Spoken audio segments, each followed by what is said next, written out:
How's everybody doing?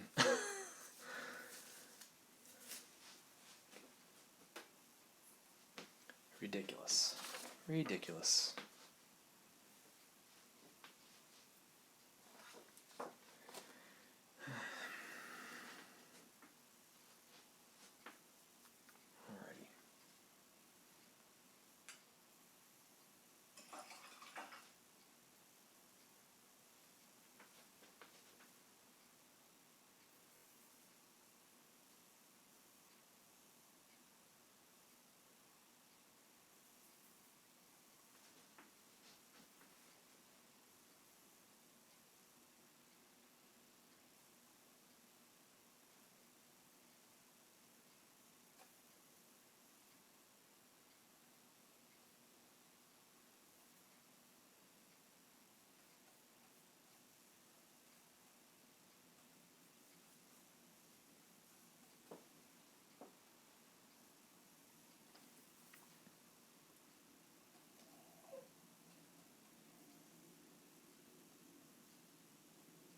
Alright, so now I'm just, I'm going to try to create some sort of a contrast between the background and her face. So I'm just mixing up the titanium white and the chromatic black,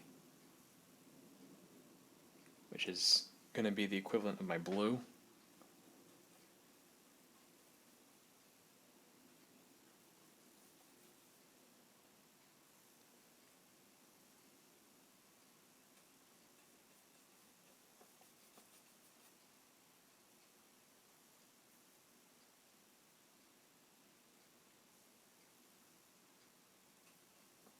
You can see that by adding the blue, or sorry, it's not blue, gray.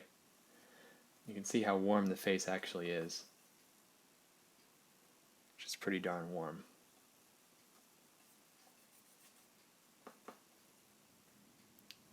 So that means that I can really cool down the highlights a lot, which is great. That's what you want.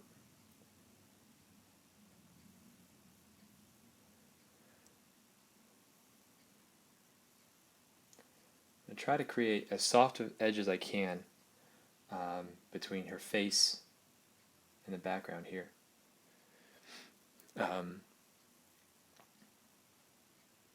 Softer edges are always better than hard edges, and I want kind of like this side of her face to kind of evaporate into the background a little bit.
this stream is still going to be pretty wonky.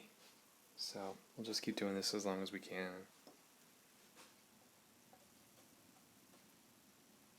Try again some other time if it doesn't work.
Right now I'm trying to sculpt her face with just general mud. Kind of like just every color kind of mixed together, mostly white.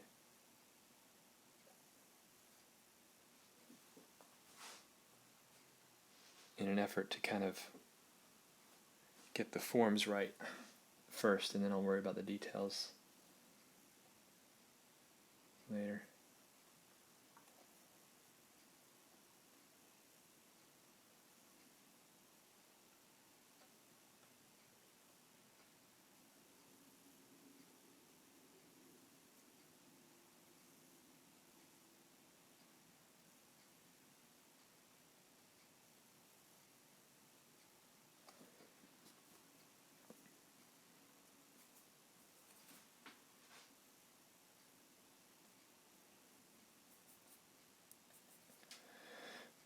Trying to keep the shadows as warm as I can.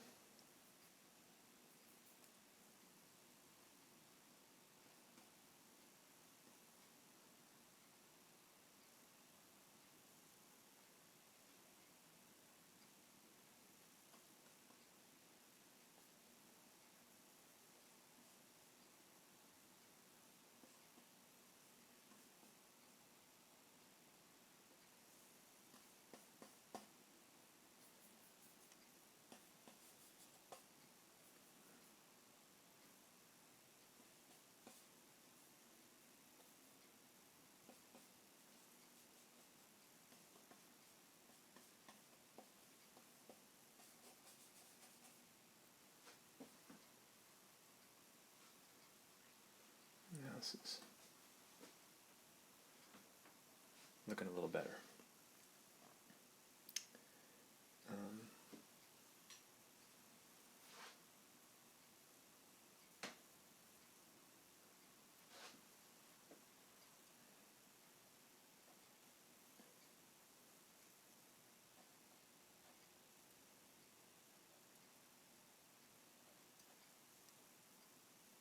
Thanks everybody for sticking with me.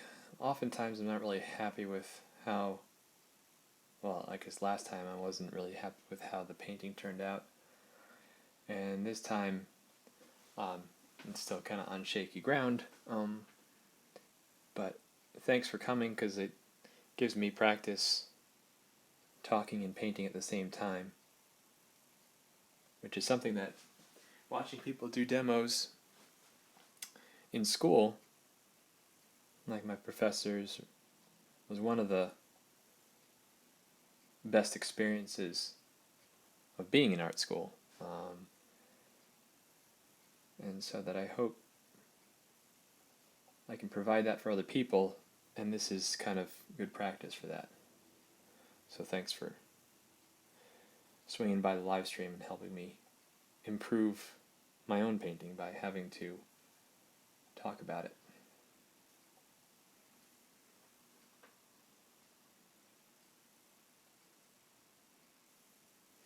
As I said, tonight I'm probably going to be focusing on the face. I do want to end up selling this piece, so I'm probably going to add the dragon at another time.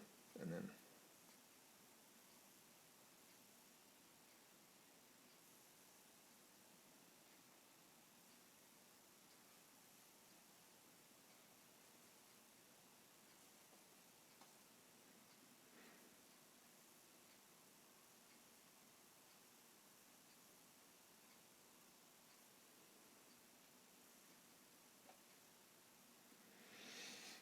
great thing about a limited palette is that there's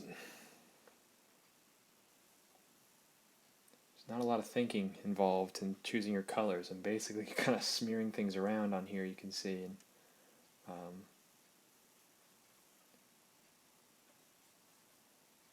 trying to worry about forms and value, and I can worry about the color later. Injecting some color in there. Now I'd like to add a rose in her hair. Piece of hair right there. Great. Oh.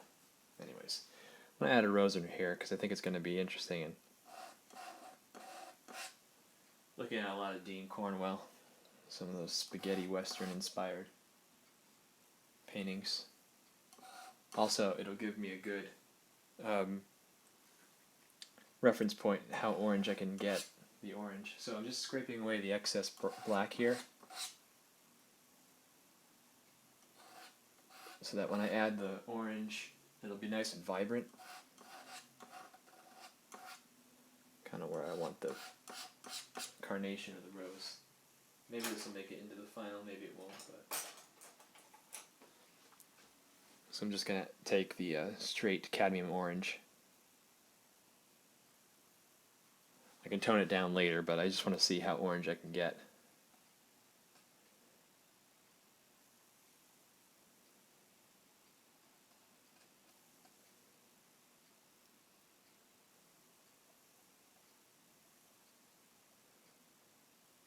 And then I'll probably do a little bit of that orange in the dragon too.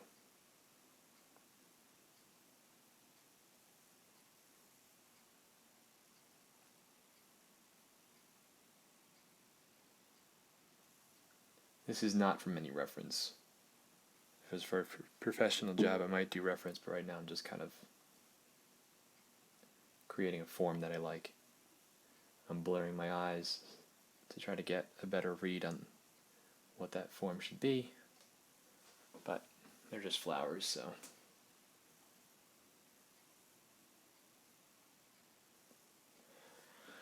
Alright, now that'll give me a really good indication about how warm that face should be. Yeah, that was a good move, Ryan.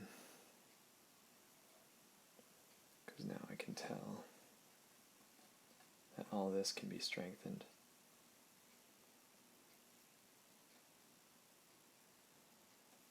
By all this, I mean the warms.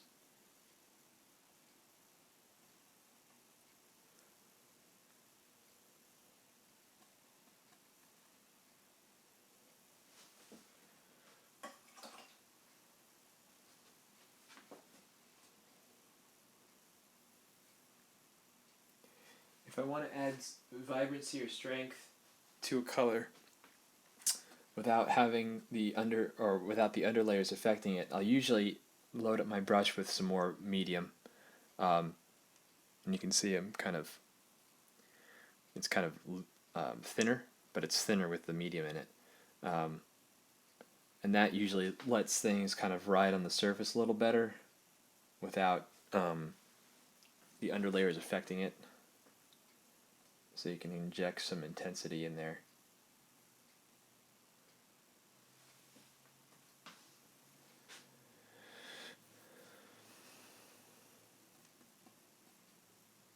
Don't want to make it too warm, but I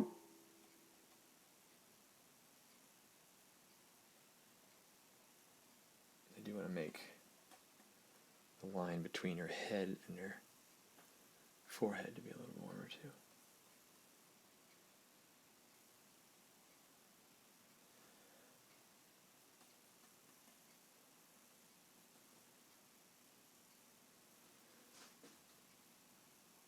Alright. I'm kind of liking that, so next thing I'm going to do is I'll go back and strengthen the color of her hair. Using the same brush, I'm washing it out and then dipping it in some medium. I normally don't like washing out my brushes too much with the Gamsol. Once I get started, I usually like to kind of if I need to purify a brush in any way, I like to kind of plan it out so that I'm using linseed oil. Just dip my brush in the linseed oil and kind of wiping it off so that most of the color gets off, but not all of it, and also it doesn't thin down the upper layers of my paint.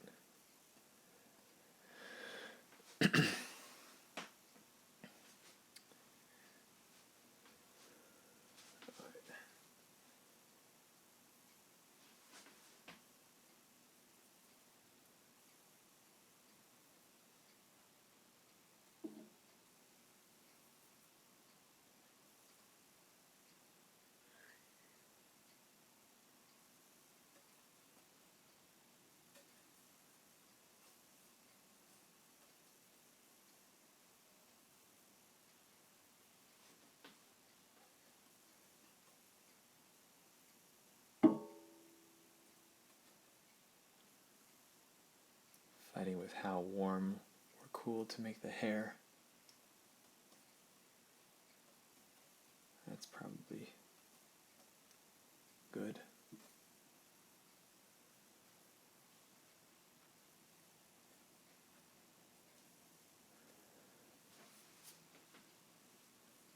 Yeah, it's looking all right.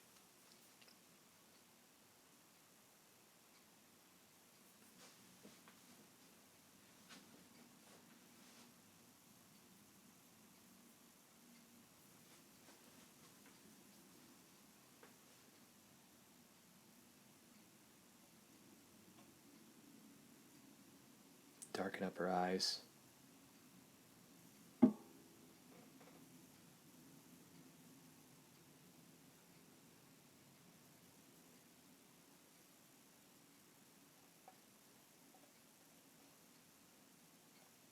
Trying to use a brush that's larger than I need.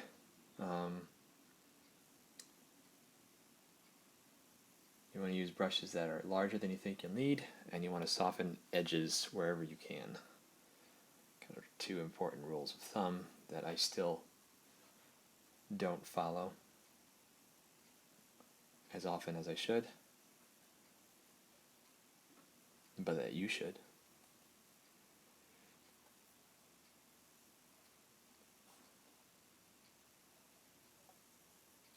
Because you're trying to do the most you can with suggestion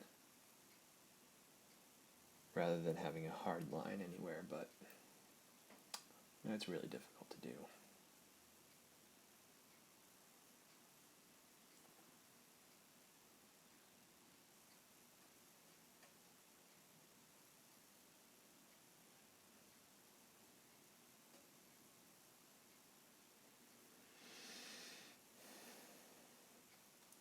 Strengthen her chin a little more.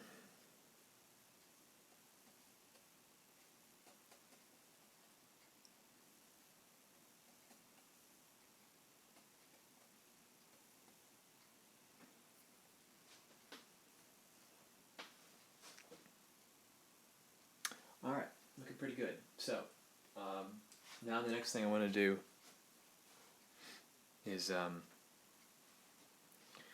lighten things up even more. I have darks kind of where I like them, but start lightening up, or actually creating more gradations between the light areas and the dark areas. So that means lightening up these areas here. And this is just I'm mixing just basically the white, but with the rest of the color that's already on the canvas. But I am mixing in a little bit of cadmium orange. And again, I'm squinting my eyes and comparing it with the photo reference.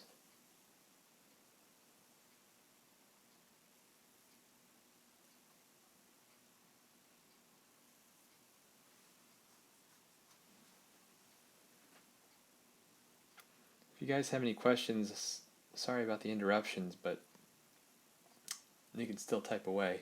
I'll try to answer as many as I can.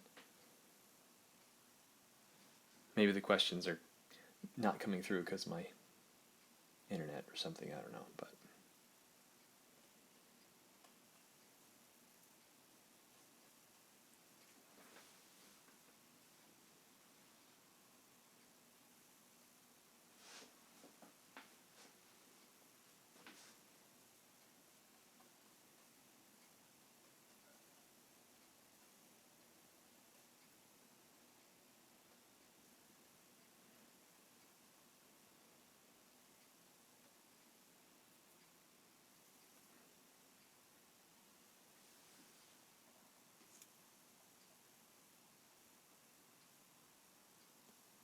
Oh yeah, a lot of questions are coming through that I haven't even answered. I'm so sorry, guys. Let me take a second and take a look. Holy cow. You guys wrote a lot. All right.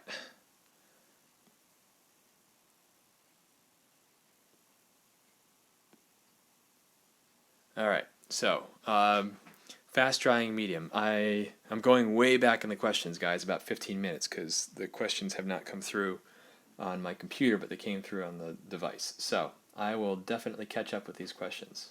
So sorry. All right. So, Diogo says, "Do you use fast drying medium?" I use fast drying medium when I need it to dry when I need it to dry fast. Like if I'm selling a piece on Everyday Original in a couple days and I need it to be dry, I'll use fast drying medium. I used to use it a lot for magic assignments when I used to mail those in, but I don't use fast drying medium as much as I used to because I don't. The only real purpose I use that for is if I really need something to be dry to glaze over the next day, then I'll use it. But it's not my normal painting medium. My normal painting medium is linseed oil. And then, can you please? And then, Zeus says, "Can you please make a session in acrylics? Fast dry acrylics would be very educational." Okay, someone wants to see my work in acrylics. Trust me, no, you don't. I tried to do acrylic underpainting for one of my oil paintings recently, and it just was just terrible. I am not an acrylic painter because it's incredibly difficult. Acrylics is so tough. Oils, besides the setup and getting the right stuff, way easier. It's kind of like I would so rather do pastels because pastels are more in line with oil painting. You can constantly move them around just like you would in oil painting. But acrylics, forget about it. It just dries way too fast. And thank you, Sarah, for the kind words.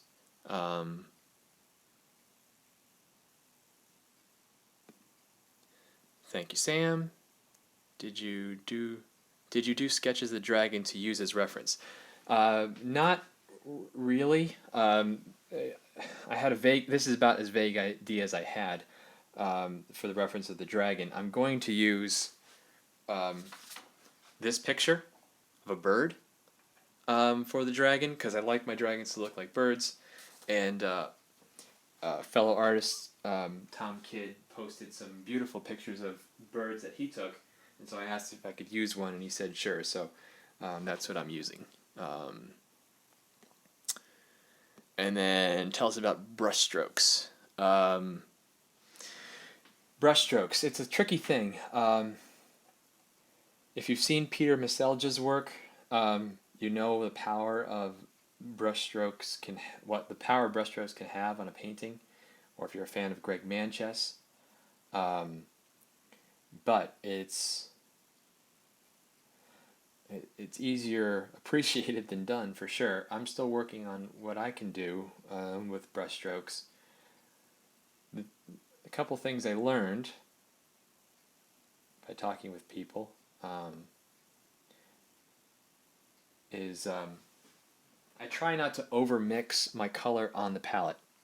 Like if I'm going to pick up some of the orange and the black, I may mix it up really tightly like that, but often it's nicer just to like kind of like loosely figure out general and then kind of use the canvas as kind of your mixing pad. If it's too black, put a little orange in there, and kind of let things mix on the surface. That helps create the appearance of having really thick, really expressive brush strokes, even if you're kind of fiddling around with it like I am right now. The second thing that you can do to improve your brush strokes is to get better brushes. I didn't realize how true that was until I started using these rosemary brushes. The same brush that Tony Pro and Jeremy Lipking use. and they use it for a reason. These are just gorgeous brushes, gorgeous in their use. They lay down paint on the surface without bringing up the underlayers. So you can keep adding on gobs and gobs of paint if you have a plan. You don't want to. This isn't digital painting where the surface isn't affected. You can just keep adding on. You do have to have a plan. However,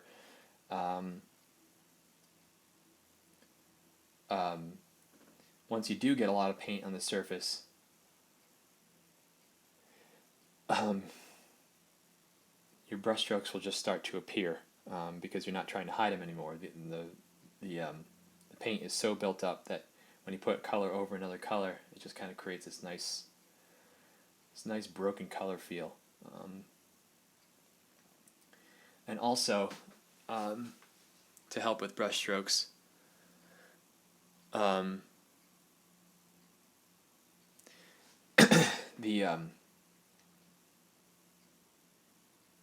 was I going to say? Another thing with brushstrokes. Yes. The most effective brushstrokes are actually going to be improve the form. So if I'm going to take this titanium white here and mix that on the surface or on her forehead, I really want to have brushstrokes that kind of go across her forehead, even if the highlight is here and it kind of gets more shadowed or more shaded towards the edge, which isn't the case, but just using that as an example. You really want to create brushstrokes that kind of improve the form. So if the high point of her forehead, where it's lightest, is right above her brow here, I'm going to kind of draw that down, draw that across, draw that down, and I'm kind of creating a radial out from that highlight, but I'm also going down, across, using the brush as a sculpting tool, especially for hands, which I'm not going to do, thankfully, for this video. If you take your finger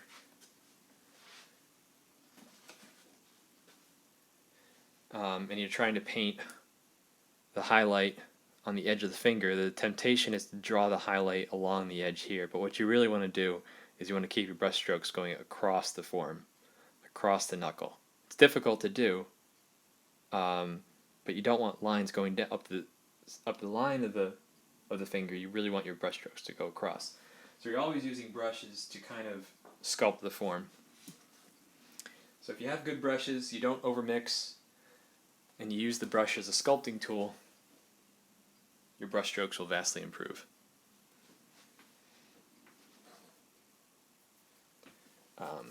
So this is looking.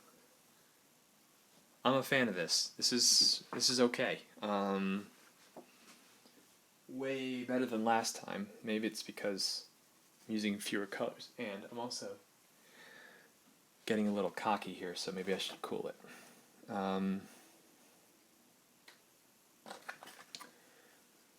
Because I'm not a fan of my own work, but I recognize when something is working, and this is heading in the right direction. So, the next thing I want to do, if I'm squinting my eyes, is I want to add some more strength, some more highlights here.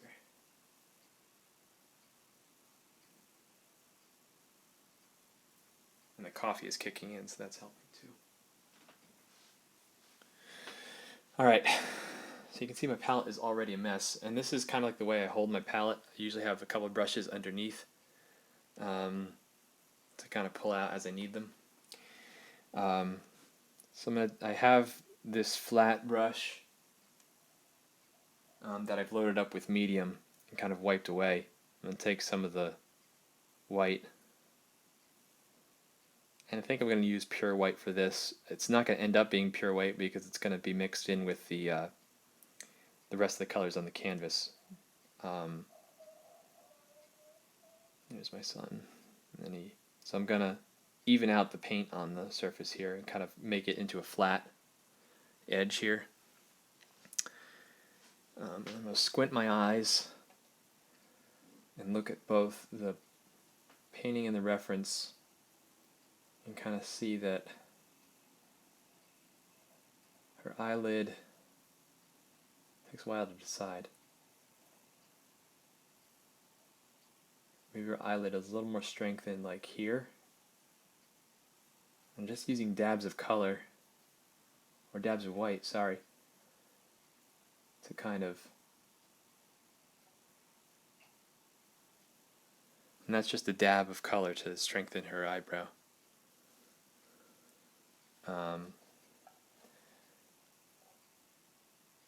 And again, I'm flattening out the brush again using this titanium white, so it's a nice sharp edge.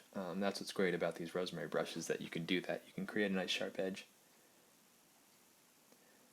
And also rosemary brushes tend to fray out a little bit, so you create little like residual brush strokes that that are nice to have. Kind of happy accidents, the only happy accidents I can have in oil painting. The underside of her eyelid, the lower part of her eyelid is also going to catch light. Not as much light, but right there. Looks about right. And then the highlight on the eyeball itself, not going to be as strong as the lid. So I'm going to wipe away some of the white paint, mix it in with the orange, I think, to dull it down a little bit. And the highlight of her eye, there, maybe? It's kind of in line with her lid. You want to get where the highlight is sort of right, because it will affect how bugged out her eyes look. If the highlight is ahead of the highlight on the eye is ahead of the lid, it's going to look a little weird, like her eyes are bugging out, which is kind of what I just did. So, simple fix. Just kind of mix some black and orange together. Kind of set that back again. That looks a little more natural, just that little tab.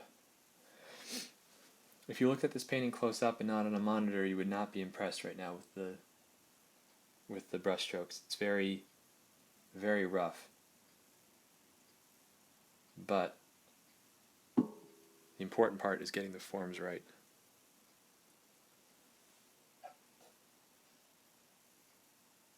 Strengthen her lid a little bit.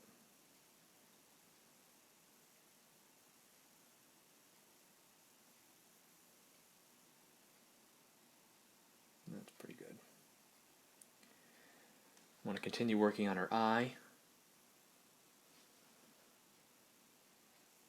by working on the cheek underneath the eye. So mixing in again some white. That's what's so simple about this limited palette, is that you only have a couple choices.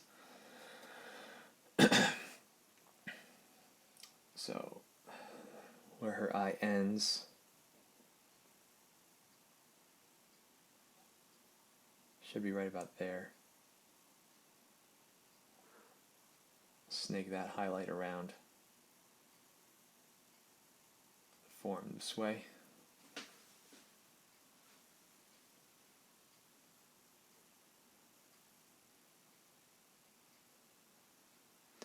Okay, Diogo is saying, do you always clean your brushes after a session or leave them with linseed oil? If you clean, what do you use? After every painting session, so every day, I'll rinse out my brushes in Gamsol, hit them with wipe them out in a rag, and I'll do that day to day. What I should do, if I really was more cognizant of keeping my brushes clean, is that they sell this product called Terpenoid Natural, which is kind of like an oil-based. I'm not sure. It's not oil-based, but it's kind of has like a citrus. It's made with orange, and it has kind of like a citrus smell to it. And if you do that after you've washed out the brushes in Gamsol, your brushes will be really, really clean. And so I'll do that. The washing out with a Terpenoid Natural. I'll just show you the label. This is the Terpenoid Natural. So I'll wash my brushes out with the Terpenoid Natural after every project, really. Not every day, but between projects when I'll have a couple days where I'm not painting. I'll go back and super clean the brushes. I also use, they sell this soap at art stores, which is the Masters, I think it is. Which is just a soap, and that's great for cleaning out my bristle brushes. But if I used it, and I have used it to clean out these rosemary brushes, the bristles get frayed. Not frayed, they kind of splay out. And so it's better for these brushes, I found, to just do the Gamsol every day and Terpenoid Natural every once in a while. But I'll never leave my brushes in like a cup of linseed oil or anything. I'm just rinsing them out and wiping them on a cloth. And you have to be careful about cloths, people,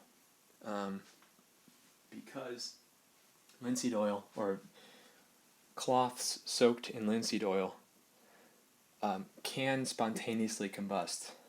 If you throw your rags into like a bin at the end of the day, which you shouldn't do, and they're soaked in linseed oil, the evaporating oil kind of creates an ambient heat, and eventually that builds up, and then your whole waste bucket is on fire. Something you want to avoid. So make sure you're disposing your brushes in a safe way, or disposing your rags in a safe way.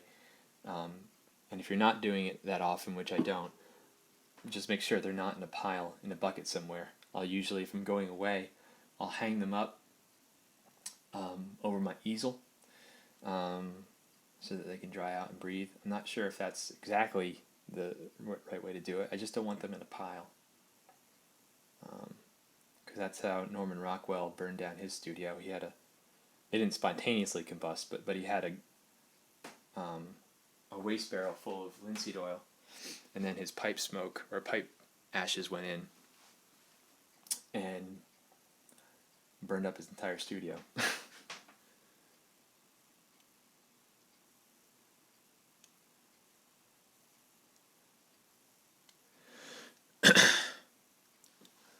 Okay, the question is, if painting a forehead or hand, you use the brushes to sculpt the definition. Is it the same idea with inanimate objects such as plates and vases? Yes. Yes, it is the same. Because basically all your painting is shapes. All the shapes are largely the same thing. You're not painting things, you're just painting shapes. I saw that today. I'm not sure where that was from.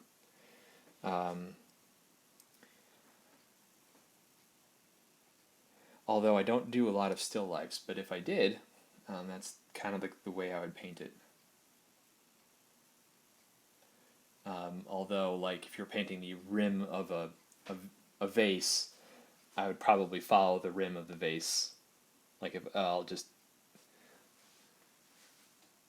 basic forms of the vase. You kind of go like, you kind of do that to do the rim. And then I kind of like go underneath for the under part of the rim, and so it is a little bit of following the form. However, you just don't want to go overboard. If there's a highlight on the side of the vase, you really want to notice how that reacts to when it crosses the form, rather than just being a line on the side of a vase.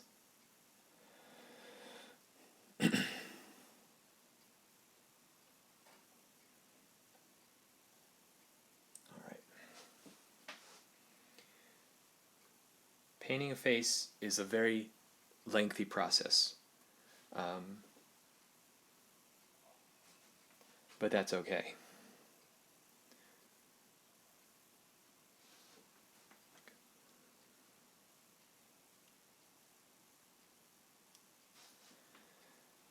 I mean, oil colors are generally safe. If you think about all the people that use them, there are horror stories. Like I should probably have better ventilation, but I have the door open and it's access to my entire house, so I figure I'm pretty okay in that regard. There's an illustrator, Roberto Parada, who paints in oils. He's won a bunch of awards. He's very successful, and he had some serious health problems having to do with oils, and he had to, not sure what he actually used, but he had to switch what he was using because he was having such bad reactions to his paint. As of yet, with the Gamsol, which is a pretty nice invention, things are generally pretty safe. I don't really leave open cans of Gamsol, and I'm not working in like a studio apartment, which I know some people have to do. So I think I'm pretty okay, but I wouldn't be scared away from doing oils because of the health issues. It's just something that you need to be concerned about when you choose to do them. Alright, now I'm going to add some highlights to the other eye.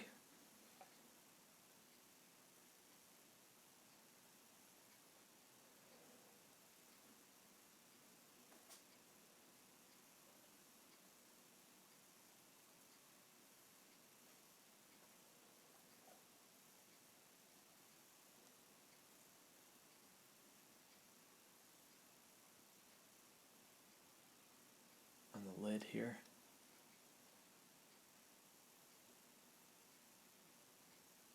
I'm just constantly comparing it to the photo reference, as you can see.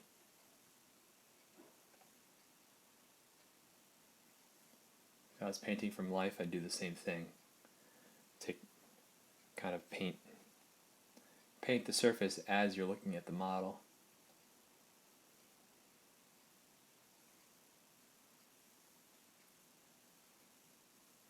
And seeing kind of what needs to be done based on what you're seeing. The biggest problem I have is not having soft enough edges. I think if I had soft edges, and edges, I mean like the shapes that kind of define the brow and everything else, I think it'd just look a little nicer, but I haven't been able to do that in my paintings yet. Still learning. Like this shape needs, like this underneath the brow, shouldn't be really a line there. It should be like a shape that kind of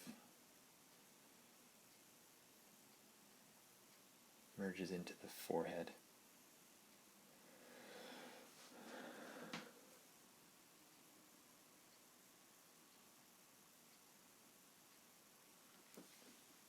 Yeah, the gloves. I started this process with gloves, but then I was fiddling with the computer and took them off.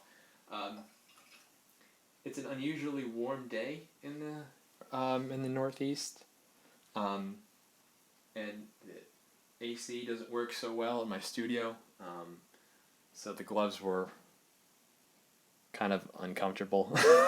So I'm not being a very good example of what you should do.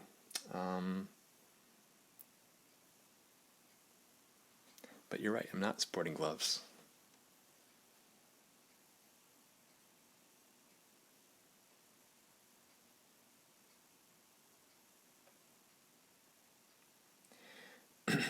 think also nerves are making my hands sweat a little bit.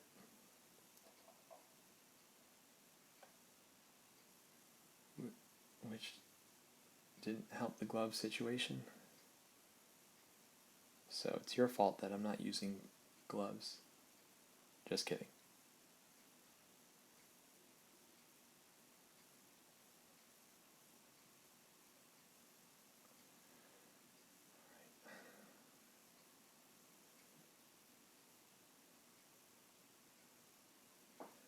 Yeah, the fun stuff is basically over, guys. Now it's all doodling. Or noodling around with the face.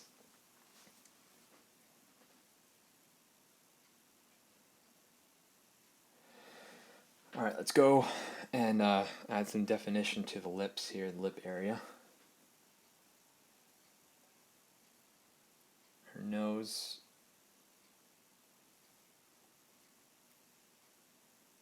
When you're painting with a full palette, when you have blues and yellows and greens, you always want to be cognizant of the color zones in the face where the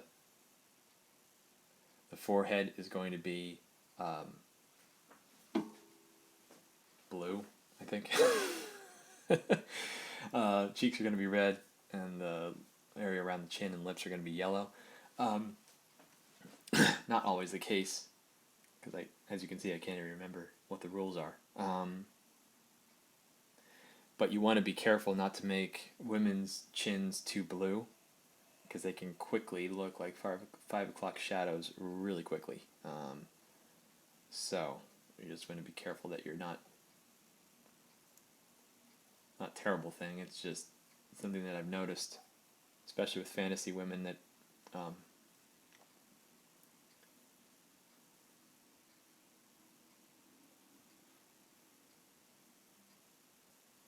you want to keep the cheeks and the chin kind of warm.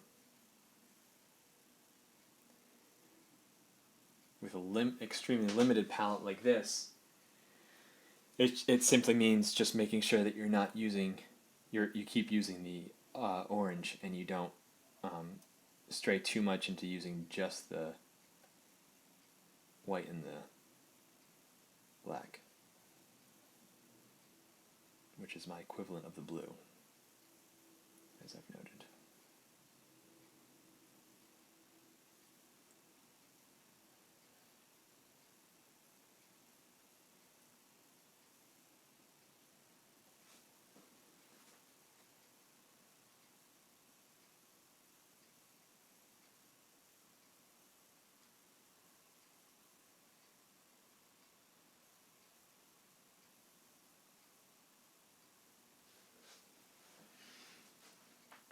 I started using gloves right away after I started working in oils, just because I wasn't sure what was in the solvents, and then my resolve to use gloves was kind of strengthened by the story of Roberto Parada, which I mentioned. And most of the time, the vast majority of the time, I am using gloves.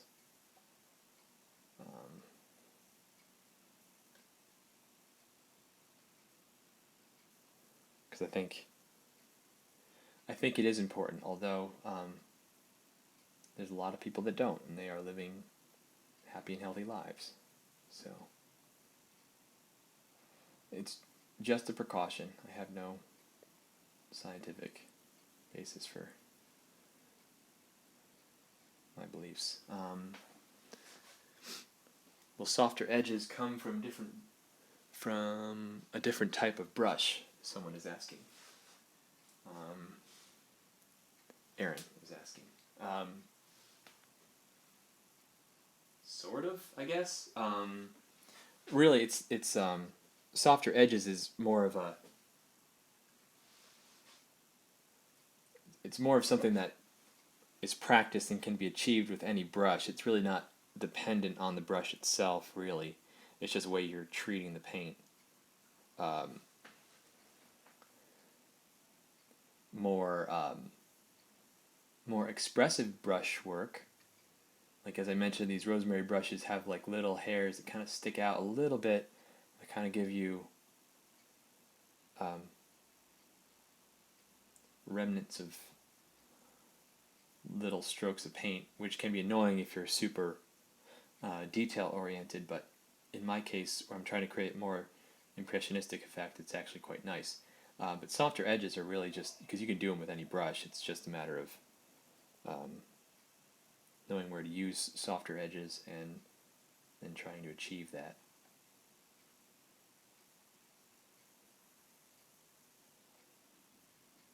Because the beauty of oil is that you can blend things out, sharpen things up, however you need it.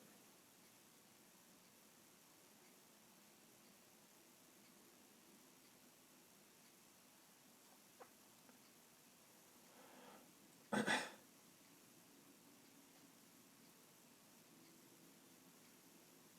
thinking about this painting in terms of light and cool rather than in color.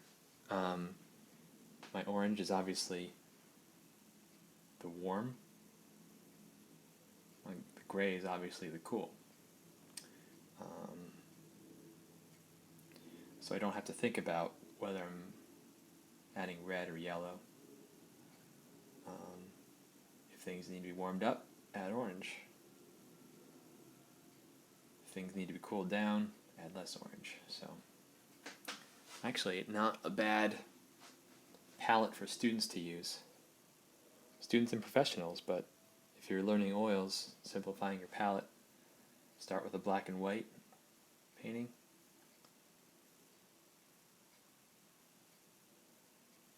Add an orange, add a red.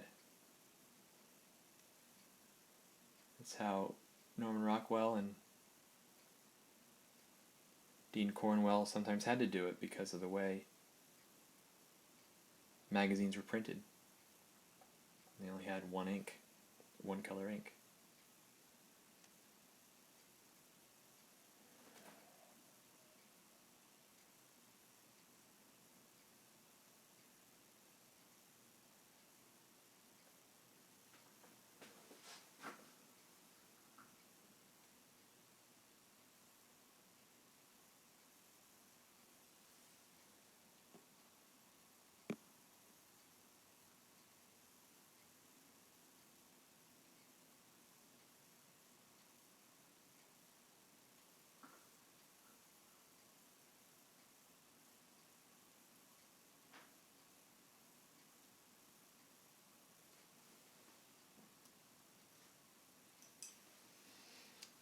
Yeah, cadmiums are, yeah, actually you're right. Cadmiums are not the safest color. I don't often use them. I am using them tonight, so maybe I should put up my gloves back on. Yeah, cadmiums, cobalts, all the heavy metal pigments probably shouldn't be messed around with, so. Since you all apparently want me to live a long and healthy life, thank you, I will put on my gloves. But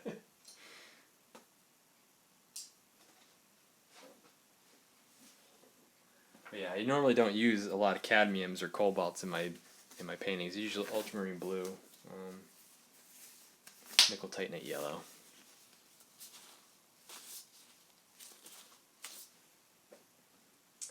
Yeah, and I would definitely wash my hands before. If I have to go up and rock my son back to sleep, I would definitely wash my hands beforehand. But yeah, it's good for parents too. All right. So I'm going to continue to draw here.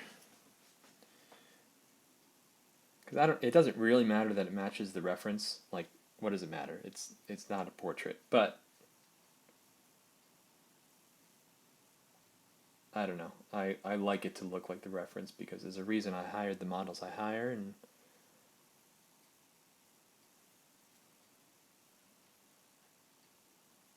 like there's too much cheek showing over here on the over on this side of her face, it should be covered by the nose, and it's not right now. So I'm just going to draw a vague line through that paint past where I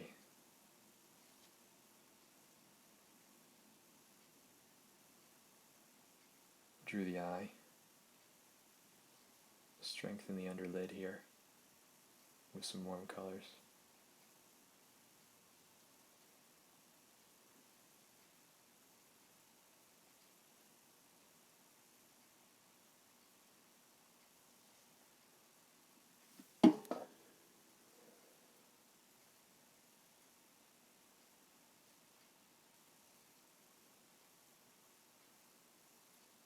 That's more the shape I want.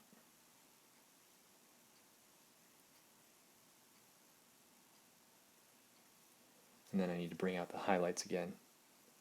I'll bring them over to the tip of the nose here. So I'm going to take some white and expand that highlight a little more.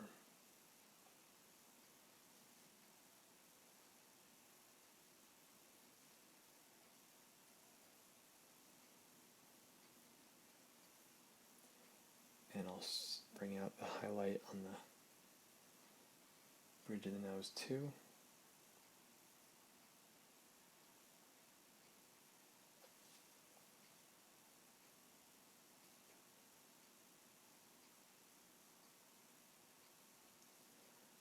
And then, which form is darker here?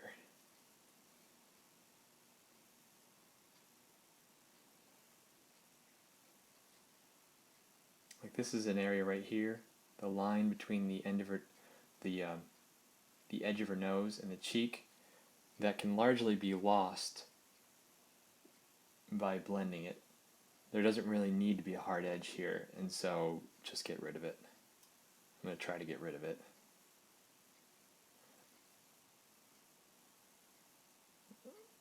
Bring the end of the nose around, make it round.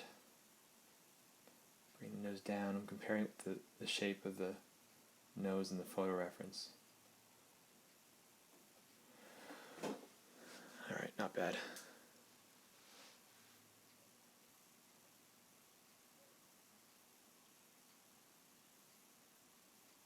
Yeah, Tomac says, can you give some hints on how to stay stable financially as an illustrator? Live within your means and keep the day job, Tomac says, Aaron. It's basically true. That's why I'm in charge of watching my son, because my wife has a good job. So I'm very fortunate in that respect, that she has a good job. I would be able to take more work if I wasn't a parent, but I consider my job to be illustrator, yes, but also saving our family the cost of full-time daycare. So I consider that part of my income, and my wife is just phenomenal. I'm very grateful for it. But if I just had my income as an illustrator, I couldn't really support a family on it. It's kind of a tough admission to make, but the amount that I get from Magic cards is like a minimum wage kind of job, because I can't take that many. I can only take like 4 every set that comes out. Here, guys, I'm just kind of blending it with the background, or making sure that this edge is kind of one with the background. I really want it to kind of fade into there. It's another area where you don't really need a hard edge. You just need a suggestion of where the face ends and where the background begins. You don't need a hard line here. But going back to finances, I could take more, but really if you look across the board at all the illustrators, if you're cracking 40,000 a year, you're doing all right. That means you've done a lot of work for Magic, a lot of work for probably Wizards. You might even have a teaching job. It's relatively bleak.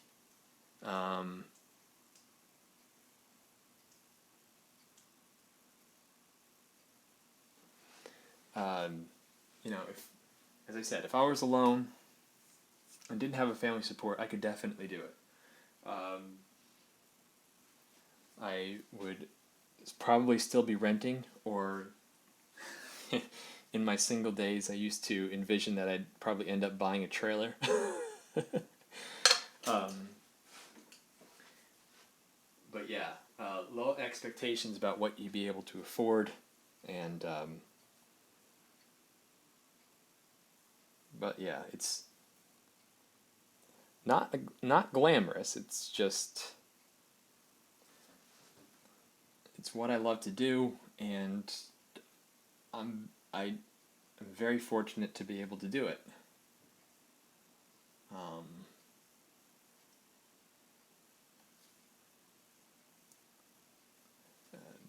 There are people who do it who are better businessmen than me, and probably better artists, who can do it. And there are different ways to approach the business. Like Donato has reached a point where you can sell paintings for tens of thousands of dollars and make a good living. Pete Moorbacher does a really nice job at selling prints and working his individual brand, but it's not all business. His IP, his intellectual property is very strong, and he knows how to market it.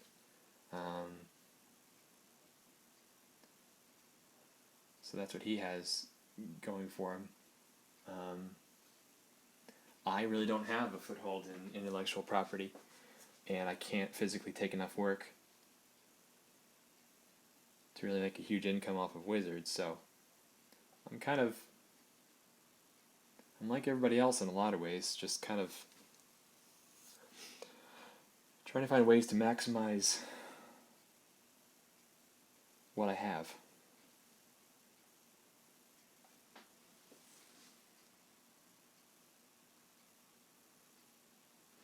Sam asked about books with my Frontier Fantasy images, and yes, I have thought about that. In fact, I do really want to do that. It's just I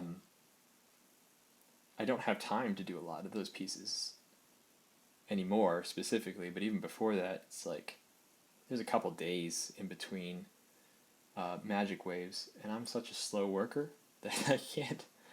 I never seem to finish the Magic jobs early enough to really get started on one, although the Everyday Original project has really helped me to get some smaller frontier-ish fantasy paintings out there. So instead of doing a large painting, I can do a small Everyday Original painting that kind of just keeps the juices flowing and keeps my ideas active. I mean, I have enough ideas for paintings to keep me busy for my entire life. It's just a matter of getting to those paintings, which I hope to do.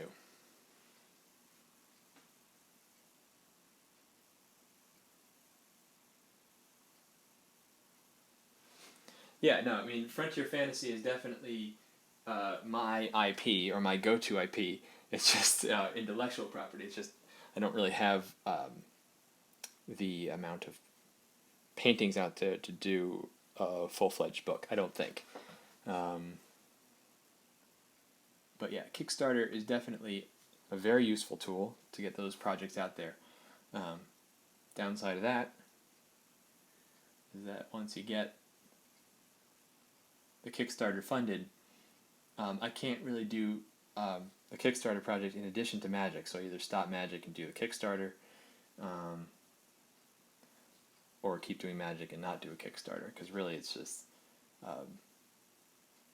I can't physically do both. My days are just too filled with other responsibilities, art and otherwise. Maybe in a couple years when my kids are in kindergarten, and I'll be back to basically 9 to 5, 7 days a week, then I can attempt that project, and hopefully by then I'll have a few more pieces under my belt.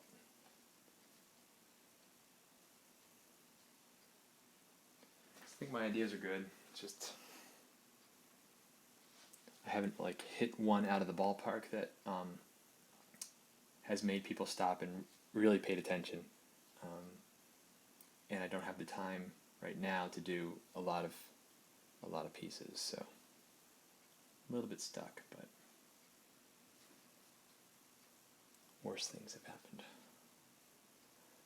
All right, so I'm really trying to keep this edge loose and kind of faded into the background. I'm really liking it. So now I just need to continue to work on the details. So I hope you guys can stomach that.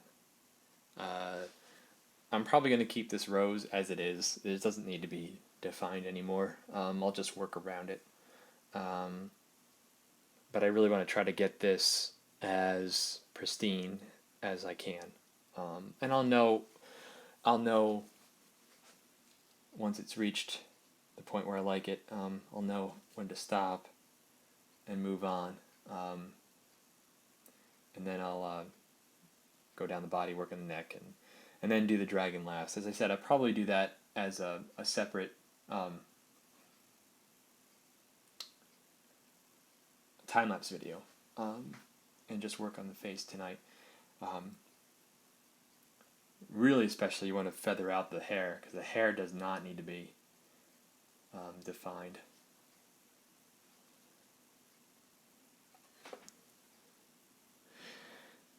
And more Gumroad is coming, I promise. I've been doing a lot of Gumroad tutorials that are magic pieces, and so I have a backlog of, I don't know, 5, 6 40-minute Gumroad things, but I can't release it until the set comes out. So the next, I'm having a 40-minute Gumroad tutorial where I kind of go through a little bit of the sketch phase, photo reference, and the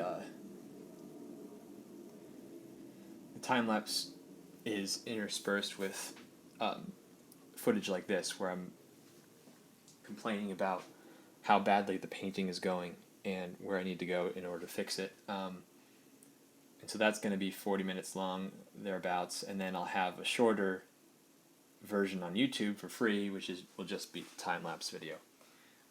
That comes out whenever the next Magic set comes out. I think it's in the summer. I think it's in July. So still a little while. It's just I've been working on those,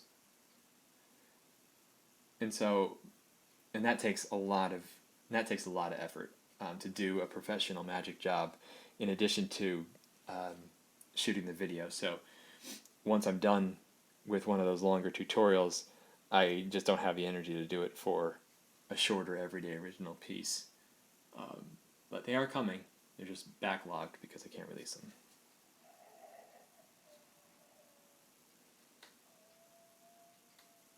I'm worrying too much about this eyelid, this eyelash. I really shouldn't be worrying this much about it. It was fine the way it was, and now I'm just overworking it.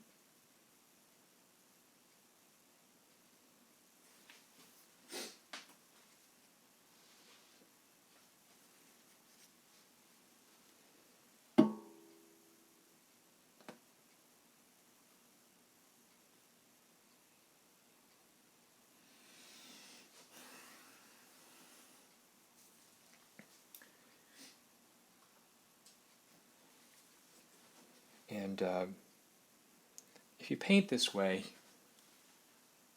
what I'm trying to do, my focus, like last time I did a stream, what are we, an hour into it? Last time I did a stream, I was really trying to, I don't know what I was trying to do.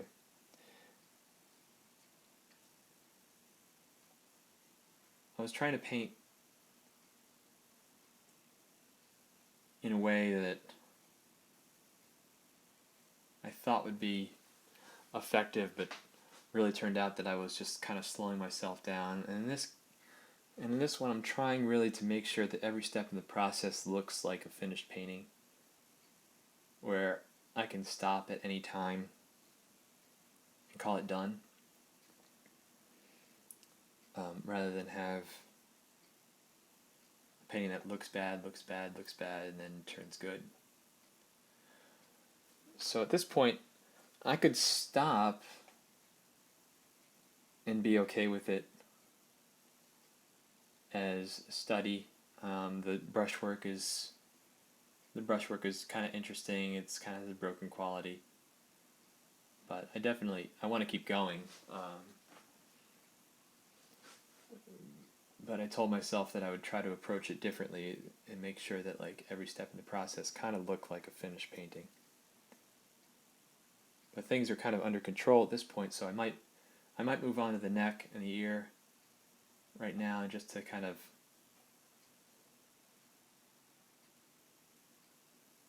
get things flowing again, because I'm kind of noodling around too much. Although I do want to work on the edge of the face around the lips here, so I'll take the titanium white and the chromatic black, mix that all together. Mostly the titanium white. I'm using a lot of titanium white. So that's kind of like the engine for this entire painting.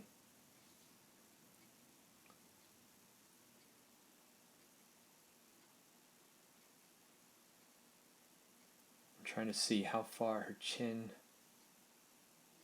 her lips go out basically in line, if not a little farther than her nose.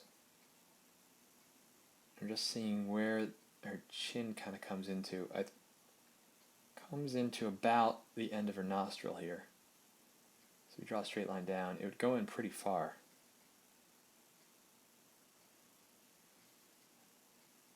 And then down to make her chin. And how far does her chin go? Goes like that.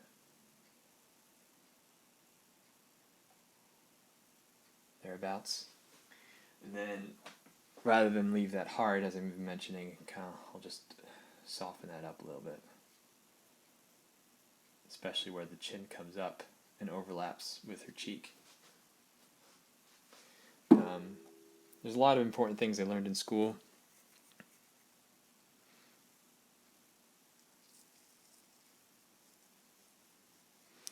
One of the things I learned in school was that there are no concave forms on the human body, and that's kind of an exaggeration, but it helps me think about the human body in that if this line were, like, I'm not sure if you can see this, the temptation to do the underside of the lip here is to draw a line that kind of curves inward like that. But that's not really what's happening here. What's happening here is that there's her cheek is coming down in a convex manner, bowing outwards, and the secondary form of her chin is also like a concave or convex form, bowing out. So you have one hump, two humps, and their chin is coming up over the cheek, which is behind. And you always want to just kind of create those forms rather than draw the line that you think is there. It's hard to describe without having practiced it, but that's kind of what I'm thinking.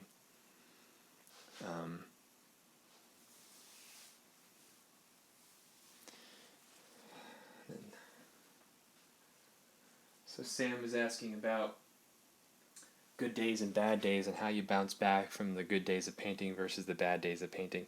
I would say my standard day is a bad day of painting. It always feels like a struggle, especially if I'm working for a professional job.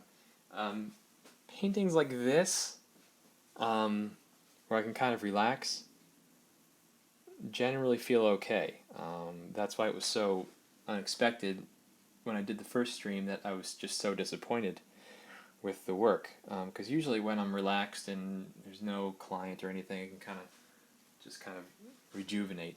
That's why it's important to do them too, because after a magic assignment where I just felt it was a complete struggle, even if it turns out really well at the end, I'm usually feeling throughout the process, another day of the ugly stage, until something clicks. And usually that happens about halfway through a project where I kind of feel like, okay, all right, this small section of the painting is working, so I can just expand on that, kind of go from there, use that as a reference point, and then things start to click. But it's just kind of convincing yourself that click is going to happen. That's the difficult part. And also, having a client means that the assignment needs to be done on time, kind of regardless of whether you have a good day or a bad day. So it's kind of a matter of, this needs to get out the door, so whether you're having a good day or a bad day is kind of irrelevant. It just needs to be done. And so I try not to send stinkers out the door, but it happens sometimes. The client is usually satisfied, but I'm rarely satisfied with some jobs that I've done. Unfortunately for magic, those assignments live on in perpetuity and are always showing up. So this year, since 2015, I've really tried to make sure that I'm not sending things out the door if I'm dissatisfied with it. I'll just try to get an extension on the assignment, try to make it as good as I possibly can.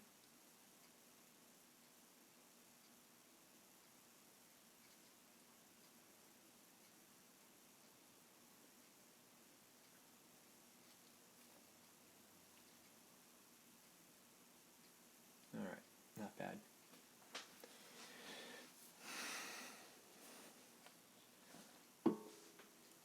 This shape needs to be softened too.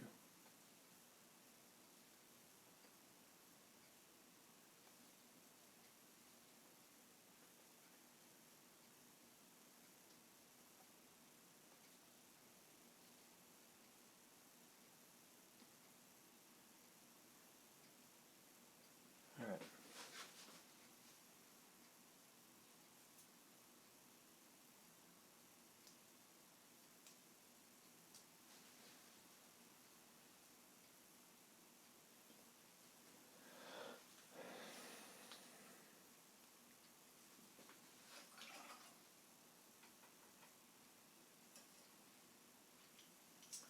Yep, there are always bad days, and they never feel good.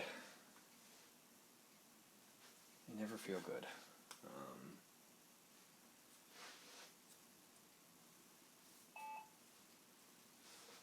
Monitor.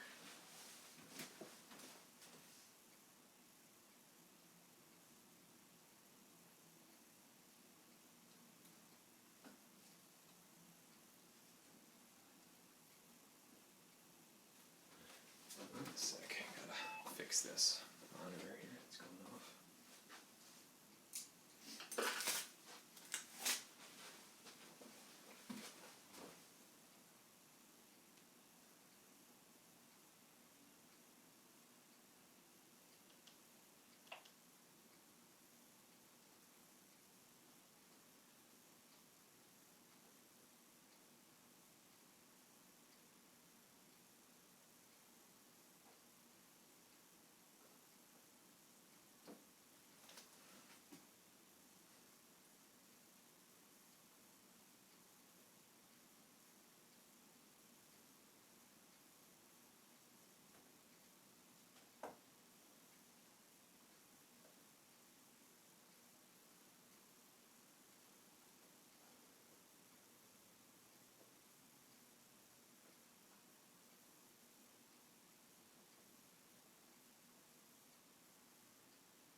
Alright, sorry about the dead air, people. I just had to figure that out.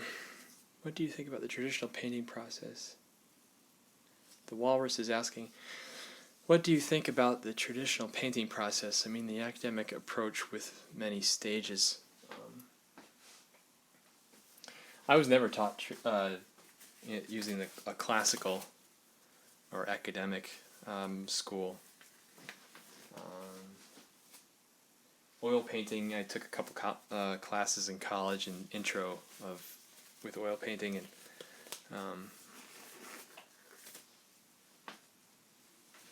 and but most of my stuff is actually just self-taught.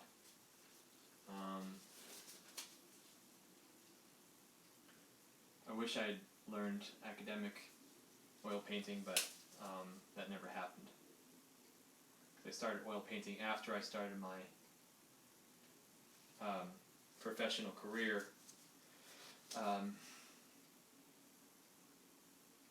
So I really never got around to learning exactly how to oil paint. It's kind of just looking at other people's work and trying to mimic it.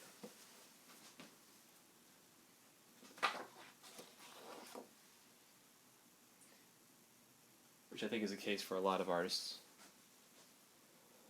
Alright, so I'm rinsing off a brush, wiping it out, dipping it in some medium, rubbing that out too on the cloth. Take some dark, this Chromatic Black, and some orange. Fix the shape of her ear.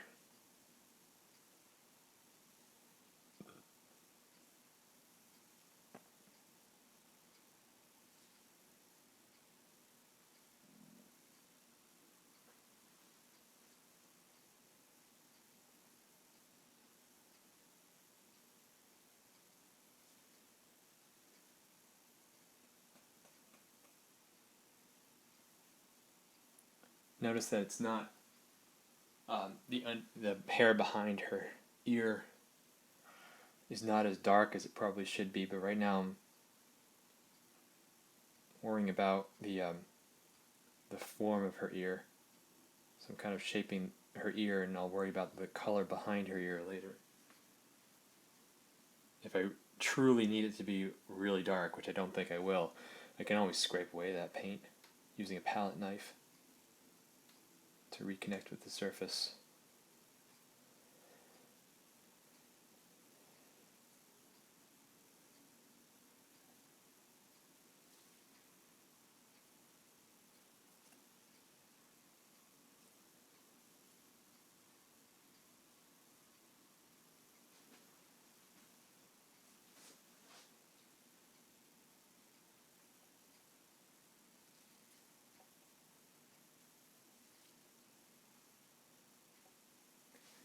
You can see how if I'm using more black for this underside of the face, it tends to cool down the mixture here,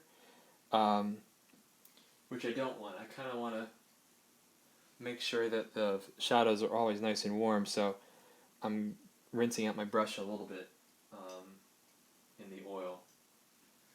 Kind of going back, grabbing some black, grabbing some orange this time.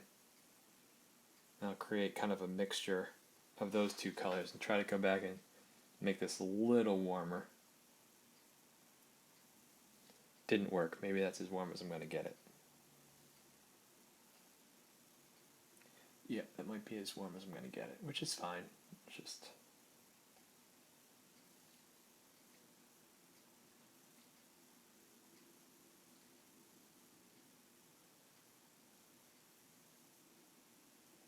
Just don't want to make it look like she has a beard, that's all.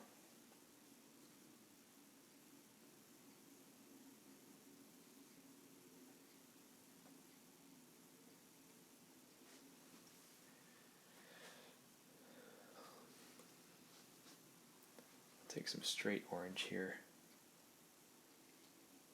because right here it's going to be really warm.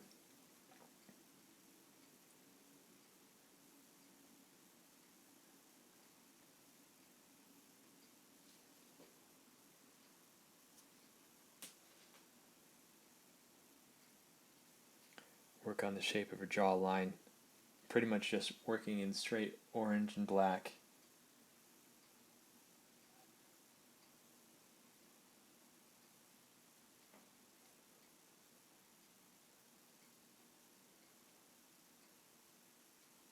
Again, trying to keep these forms nice and soft.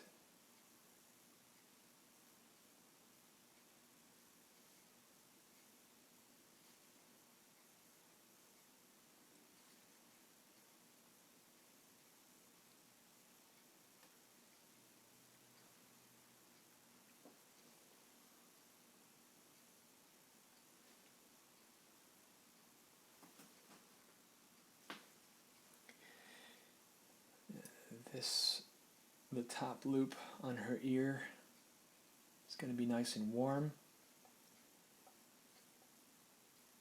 The top clamshell.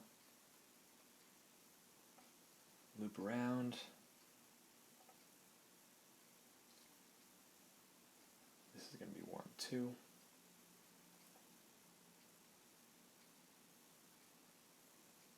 Alright, so that's the general warmth. I want the ear, and then I'm going to take some white. You already got, not sure what this part of the ear is called, the part of the ear that holds your earbuds in. And then kind of loops around, forms the inner clamshell. And then highlight on the outer clamshell kind of comes down like this.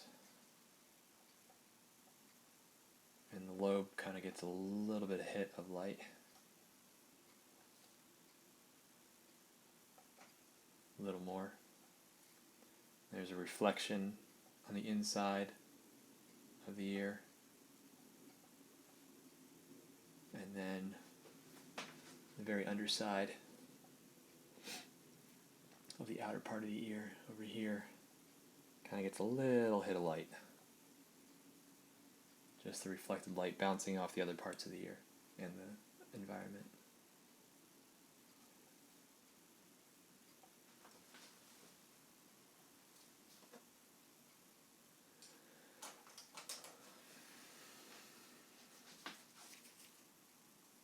And then I'll go back and adjust the shape of her ear from the outside, making her look less like an elf.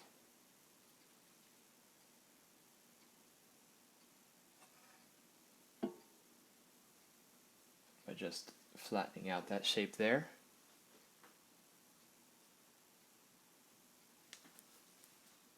Bringing her hair down a little bit over the ear. And then there are two dark patches that I want to add, which I'm just going to mix in the oil and the black, or the orange and the black. Hit it on the under, where her, might need pure straight black here, where I'm just, the outer clamshell kind of creates a shadow.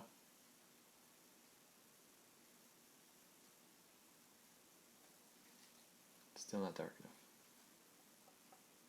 There we go. And again, where the second the inner clamshell kind of goes in towards the inner part of her ear.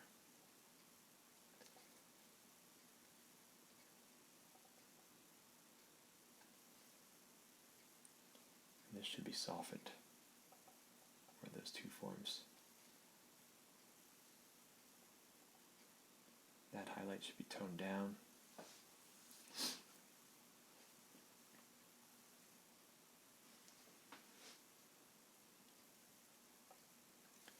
Another shadow right there. Alright, shadows are looking good. I'm just going to retouch a little bit with the highlight, the white color. There's going to be a touch. Give me a touch here.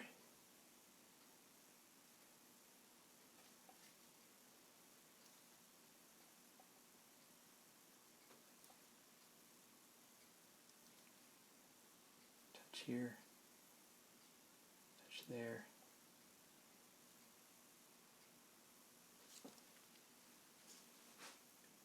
And a touch here.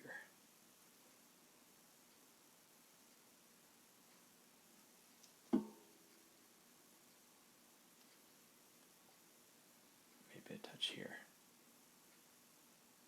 And then I'll blend that shape into the side of her cheek here.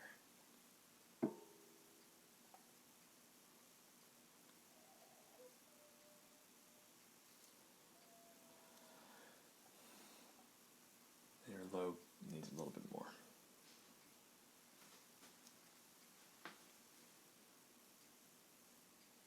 Okay, now the tone of her neck is looking relatively right,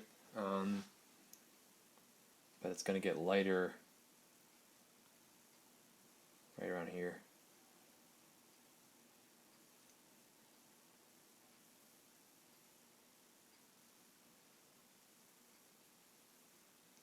Darken out this.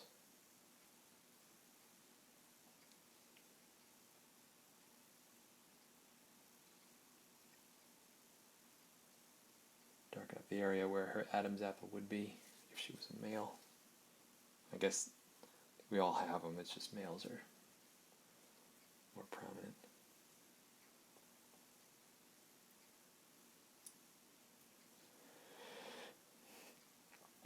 Her neck is looking a little gray, so I'm going to infuse some orange into there.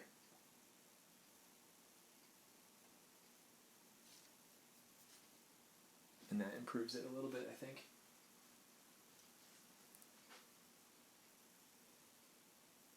I might need, see, my palette is a complete mess. I might need to scrape off a little bit and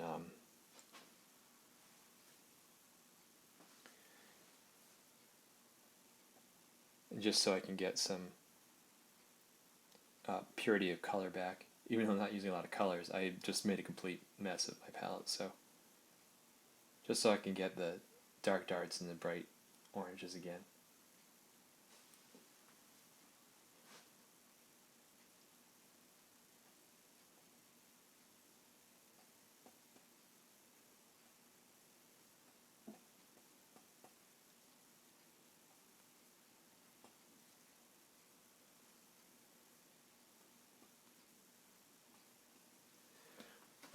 I'm going to need some juice for this, so I just dip my brush into the medium again. I'm going to draw the shape of the collarbone. Again, just based on the reference, seeing where her shoulders end in comparison where the line of her face ends. And these lines really shouldn't be lines at the end of the process. They really should be shapes, forms. And so I'm going to try to achieve that where it's not like a line indicating a tendon. It's more subtle.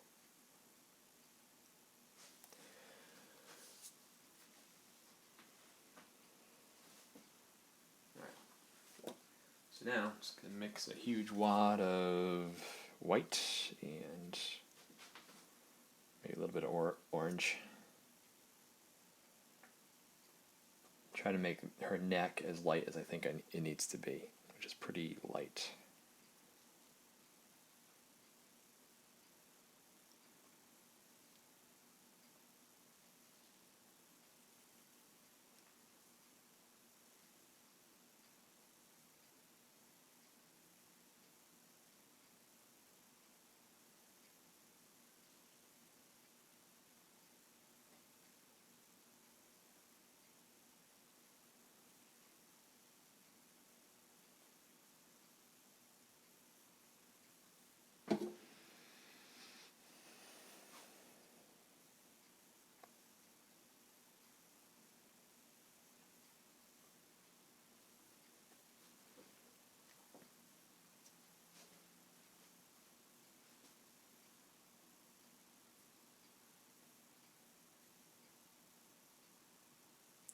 Question is, what do you mean by warm and cool?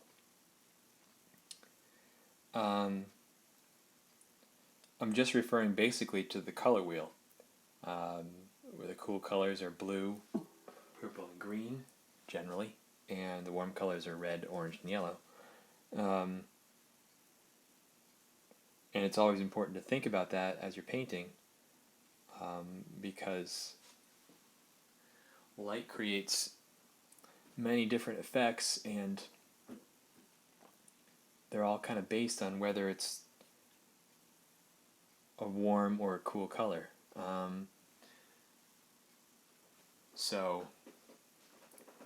All this shadow I would consider warm, and where it gets and to be a highlight, I consider that relatively cooler, even though it is a warm color, for sure. Most of this painting is going to be in the warm spectrum because I'm only using orange. So it's going to be a warm painting, but when you compare the areas that are less warm to the areas that are more warm, I think you get a more naturalistic effects. And you always try to be aware of that, especially using a limited palette like I'm using tonight.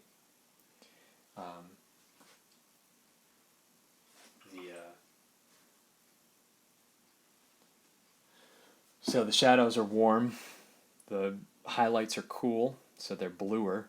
The rose is the most warm thing on the the canvas or the palette. Board, because that's just straight orange. But if you compare that orange, like right here, to a mixture of the black and the white, mixture of the black and the white next to that orange, it's going to look blue.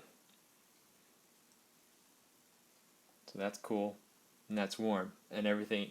That's the coolest, that's the warmest, and everything else in between is kind of a spectrum of what you can achieve. And so lacking color, that's kind of what you have to think about. Warm and cool rather than blue versus red, or yellow versus purple.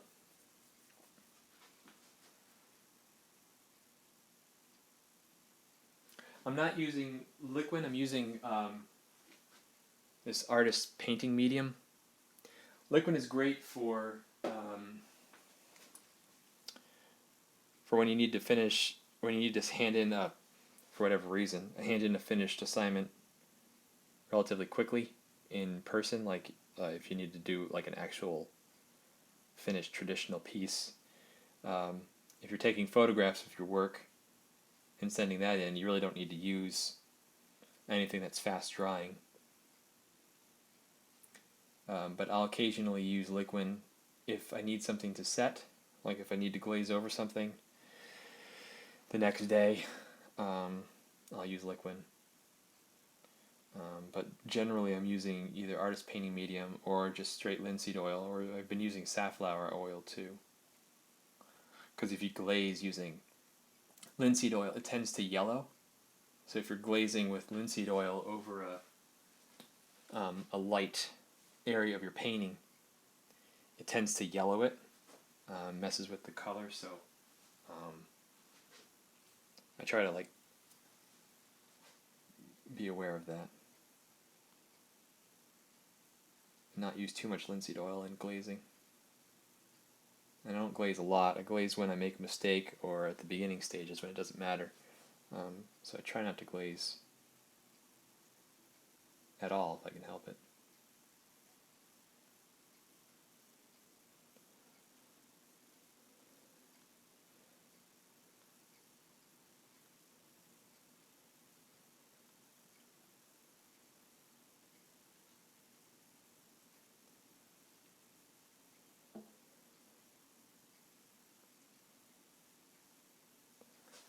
Not really doing this neck all that well.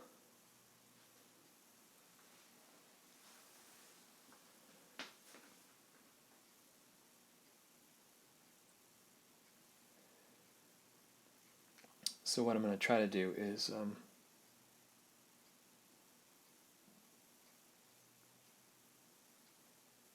create a bunch of loose forms and then use the background to kind of use the background to kind of establish the shape of the neck around the forms that I'm creating. That'll make sense in a second.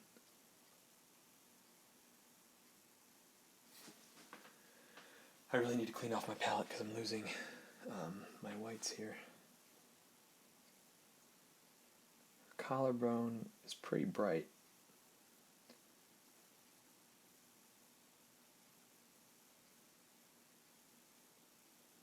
And the trick, as always, is to create forms rather than lines, although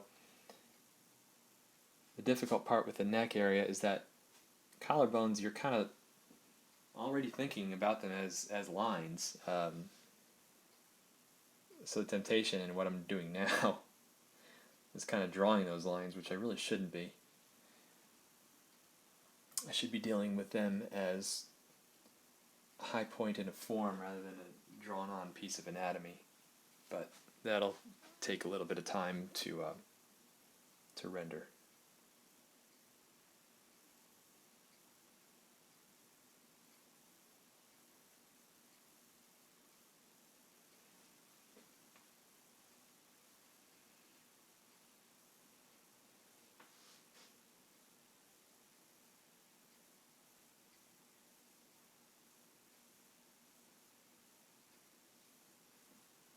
Also, it's important to know anatomy well enough that you know what you can leave out to make things effective.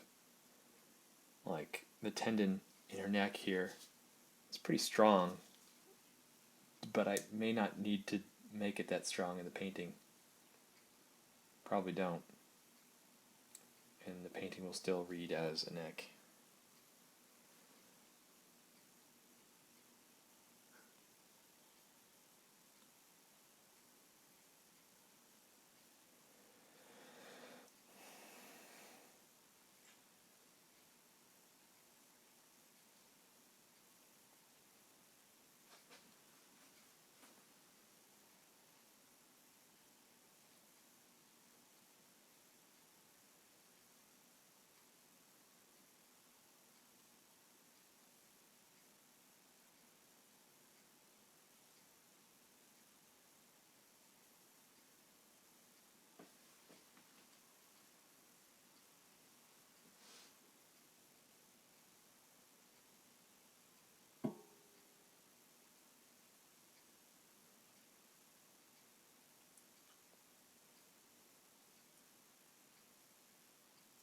It's looking okay.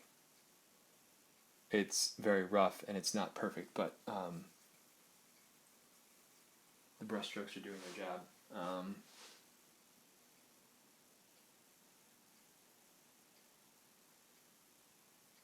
But I think I will. There's another concave form and a concave form behind it, rather than, or no, sorry, convex form. A convex form and a convex form behind it, rather than a concave edge of the neck. All right, so mix a little black in the straight white. Go over that convex form. Go over that convex form.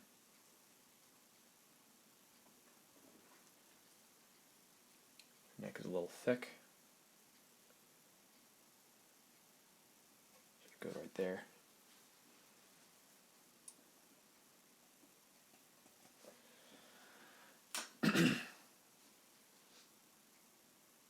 Make sure that form is nice and soft. So to this shape, line, whatever. Alright. Pause 1 second while I put down my brushes. We're just going to scrape off this area. Scrape off the black and the white, because everything I pretty much used down to the last remnants. What I'm going to do is wipe off the excess into this little collecting jar that I have for pigments that you then dispose at the proper facilities. And I'm going to take my Gamsol and a junk brush and wipe it all around the surface. This is my process for the end of the day too. But I really need to redo this. So, and then I'll just wipe it away.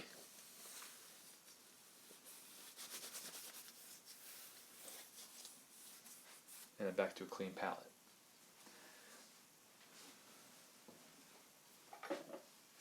Put some more of my color on there.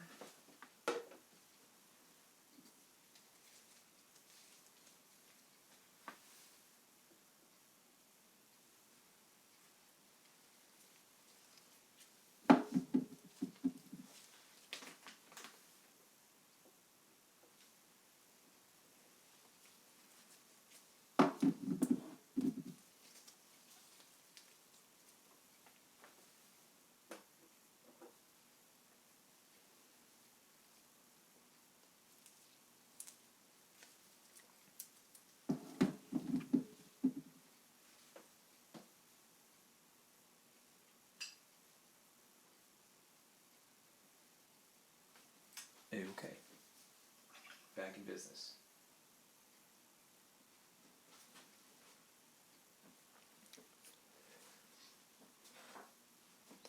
I'm going to go back to this neck and try to work on it with a clean palette, clean brush.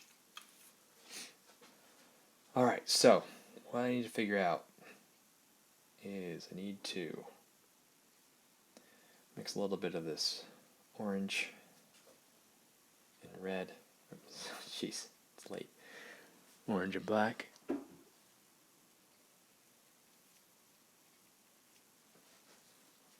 Kind of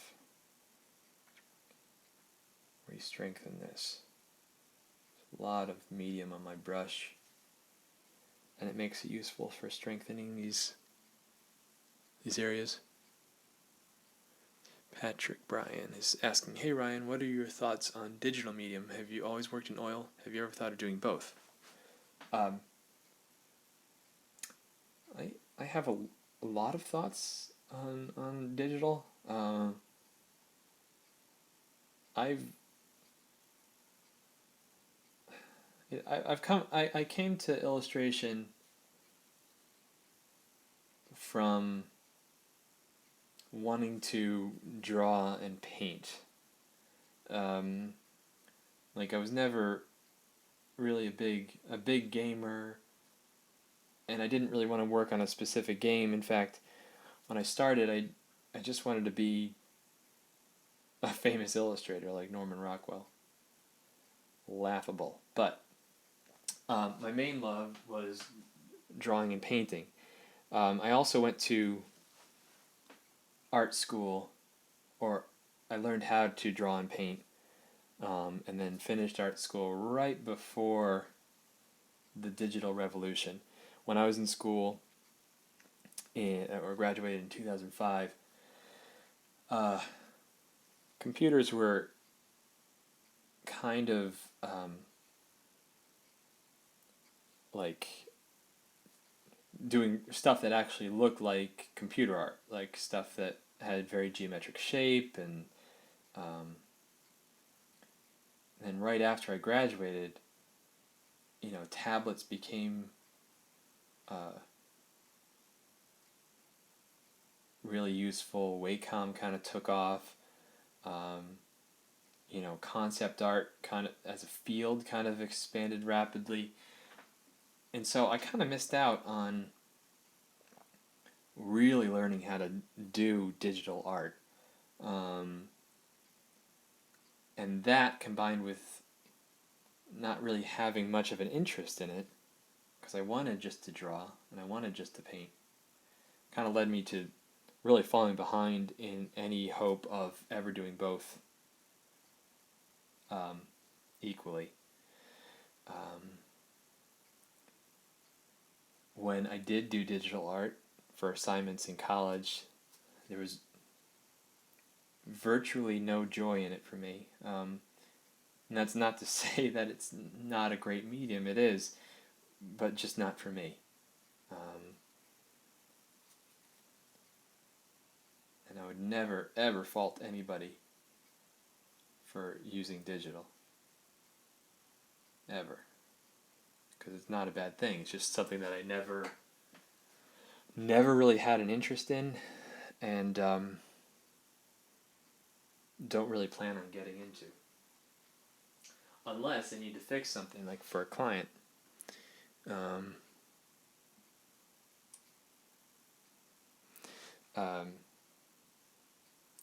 Then I have to use a computer to kind of fix paintings, and I do my sketches. I start with ballpoint pen and pencil and kind of do my thumbnails that way, but most of my sketching process is now digital, because you can just kind of fiddle around and figure out things. And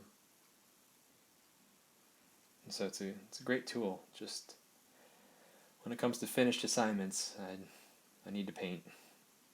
If I'm not painting, there's really no point in me doing it, because I'm not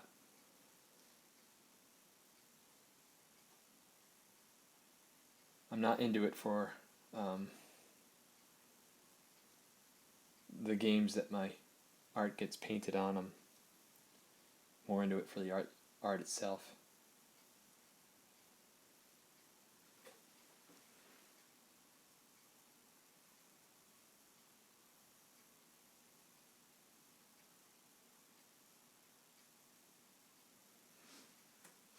Yeah, I mean, I think the clock is running at 1:55.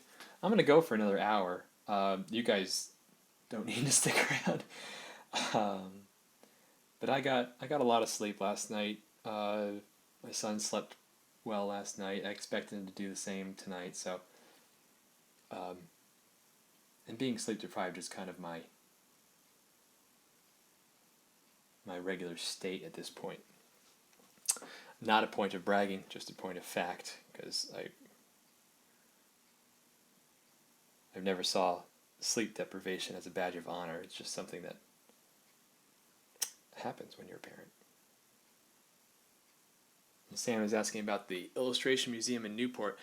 I've never been. I've planned on it many times. Just, it's right down the road, essentially, but I've never been there, even though I want to go. They don't. Children are not invited at the Newport Illustrations Museum, so that kind of means that I will never go. Not never go. I will not go in the near future, because if my wife and I can go someplace without our son, it's not going to be to the Newport Illustration Museum.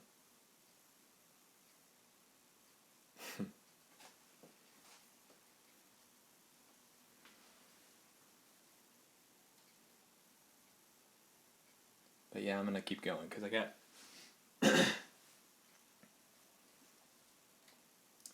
YouTube allows you to archive like 3 hours of this stuff, so I'll stop at 3 hours.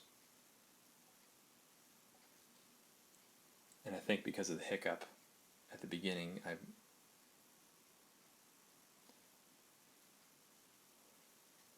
actually got some time.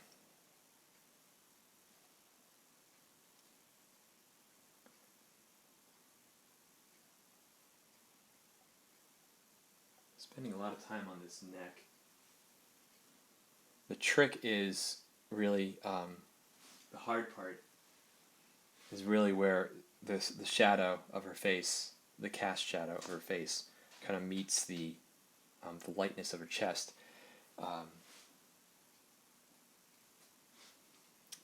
It's a very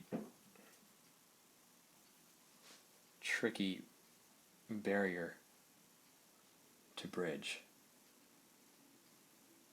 because it's both intense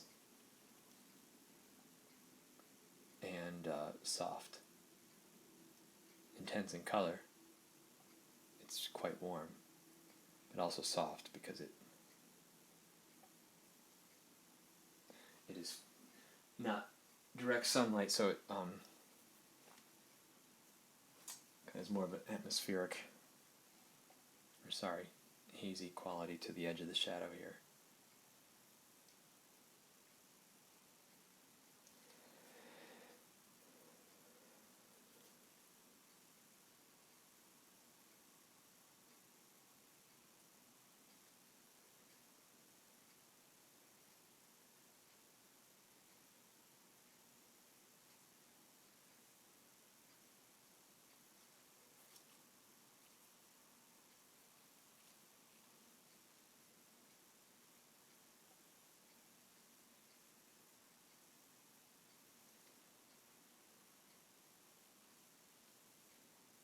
Here I'm just using straight chromatic black and orange again to strengthen this.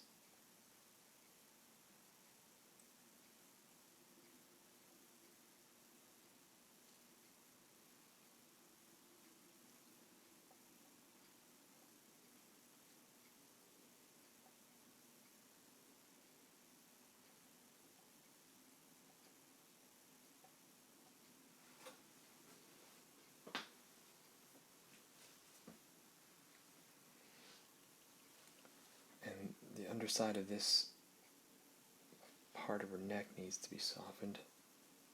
If I squint my eyes, that's way too intense. So I need to soften that.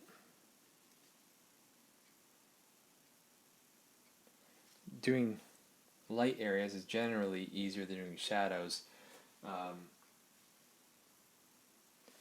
because you don't have to be as careful with it, but it does, it's still a lot of work because you're building up the lights, so you're concerned about light and the dark and the values, but you're also concerned about the quality of the brush stroke, where in the shadow you're really not too concerned with the quality of the brush stroke because it's so flat. But since the highlights are so sculptural, I'm always trying to make sure that the forms that my brush creates is kind of interesting or purposeful. Yeah, I knew this was going to give me a headache, and it is. So.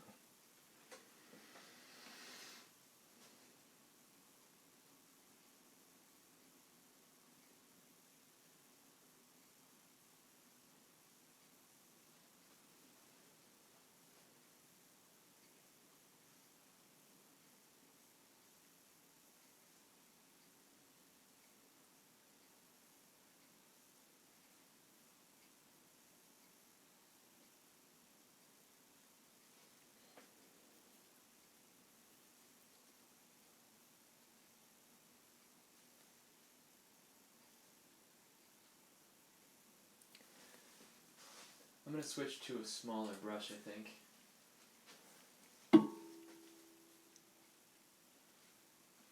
Same kind of brush, just a smaller size. Because it's too far. I'm not getting the control I want for this area.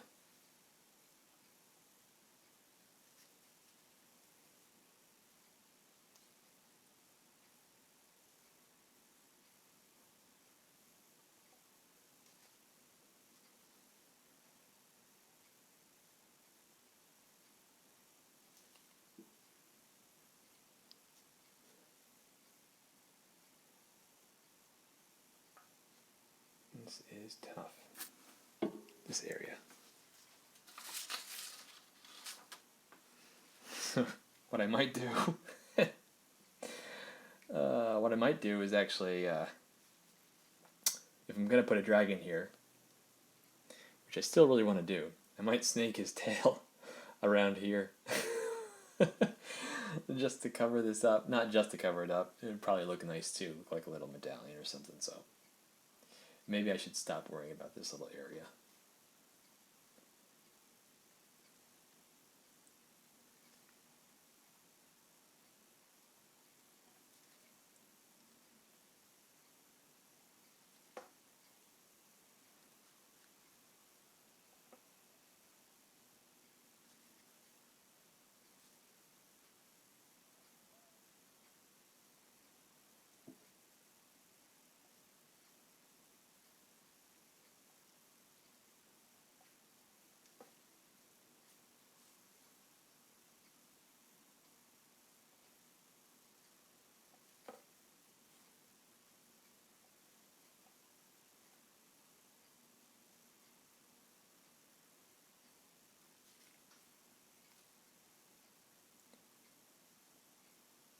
There are a couple benefits to working digitally. As I'm thinking about these things. One is the undo button, or the ability to undo. It's not a button, I know that, but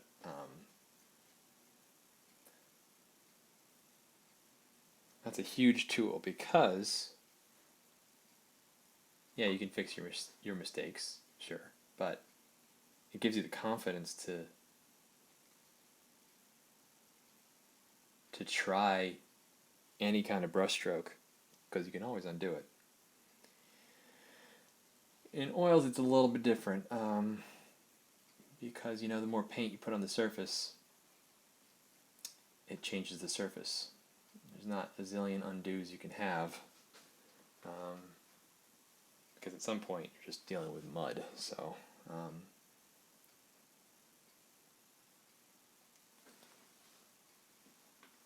and the other thing is that digital, it's infinitely flexible. I have to deal with drying time constantly. Like the way I paint, stupidly, is wet into wet, and so I'm always concerned about what's drying, what's staying wet. Whereas digital, you're kind of like dealing with everything is wet all the time until you're done. Like until you decide that you want things dry, in other words, done, and you just make it done. I either have to finish a section or know that I need to work on it again. I can't leave a section half finished because it's going to dry in that state, and then you're basically starting from scratch again.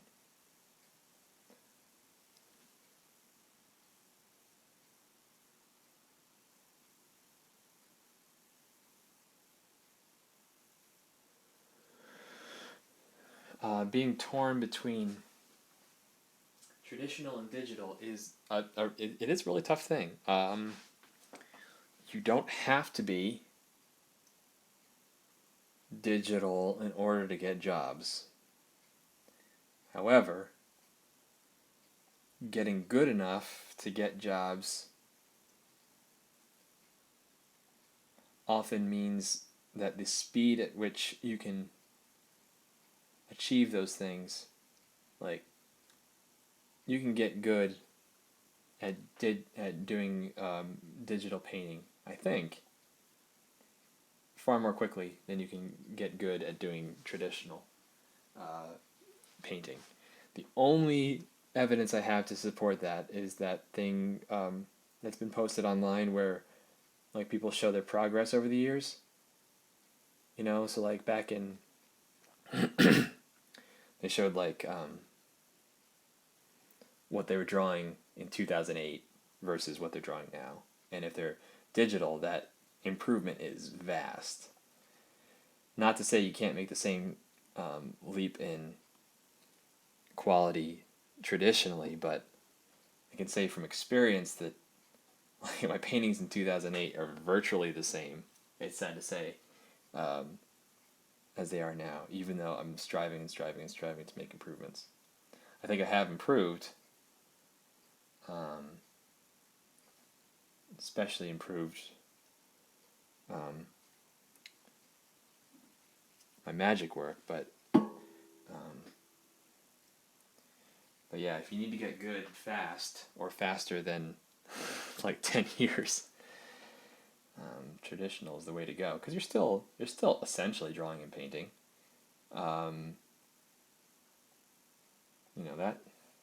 That's for sure. That basic skill set doesn't go away. You just don't have the smell of the paint and the finished product. I mean, not the finished product, the original. So,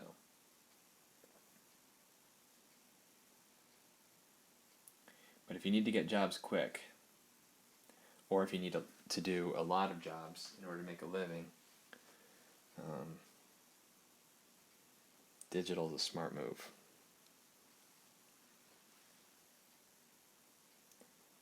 Sorry guys, I'm spending a lot of time on this neck. I still don't like it, but it'll get there.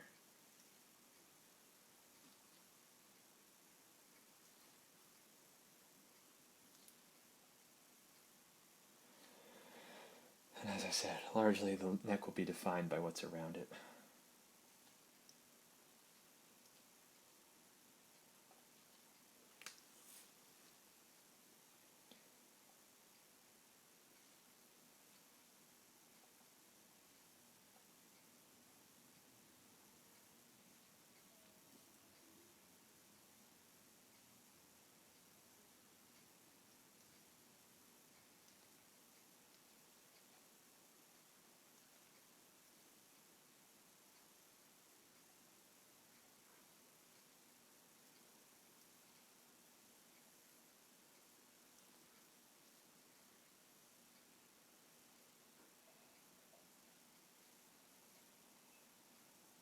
Now I just want to soften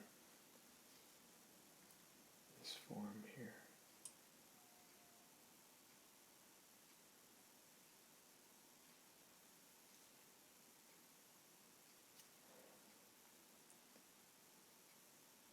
Everybody in my house is making noises in their sleep. My cat is snoring on the chair next to me. My son is making noises in his sleep in the monitor.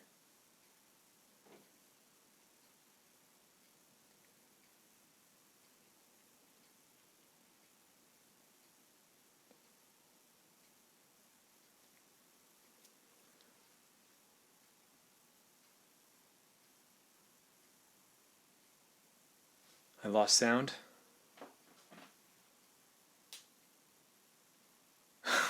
Okay. No, I didn't.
You guys are funny.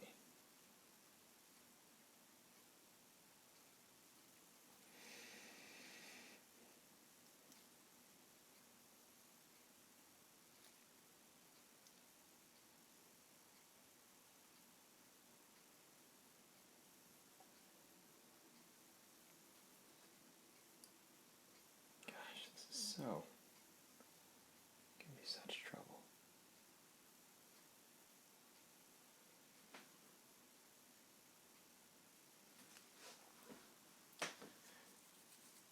face. All right. Washing off my brushes.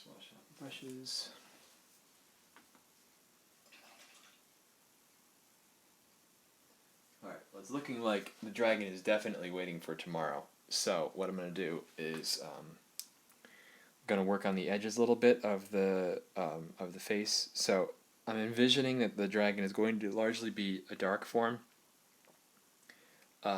So in case I don't get to it before everything dries, I'm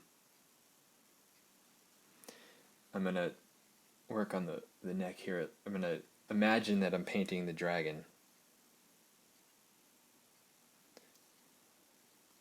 Right now. I'm going to draw these edges here. So I'm just envisioning that the dark of the dragon is going to go right here.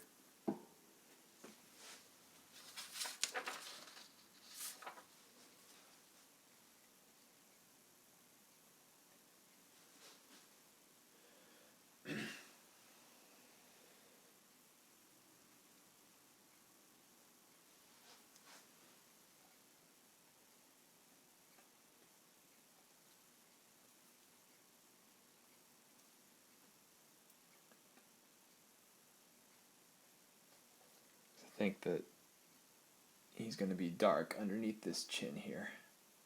This dragon, I mean. This little bird dragon.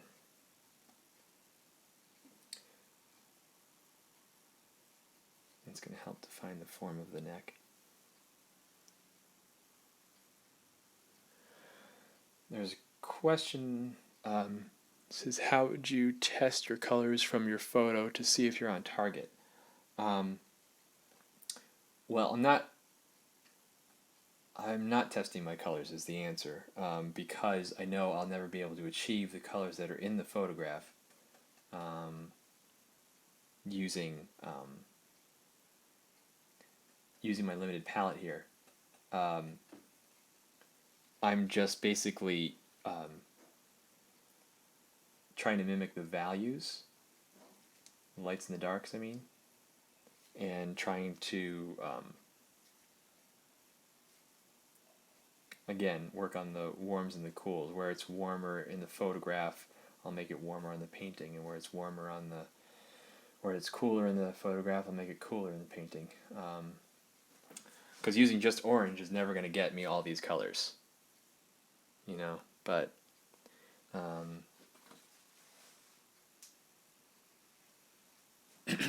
and I think that's true for most of the time I use photo reference. Like the colors, I can try to make it exactly like the photograph.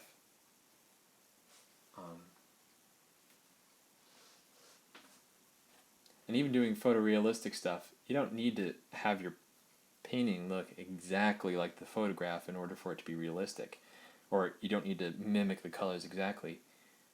Just everything in the painting for photorealism to work has to work in the same way that the photograph is working. So all the colors need to relate to one another identically, but you don't need to use the same colors. I'm not sure if that's understandable or clear, but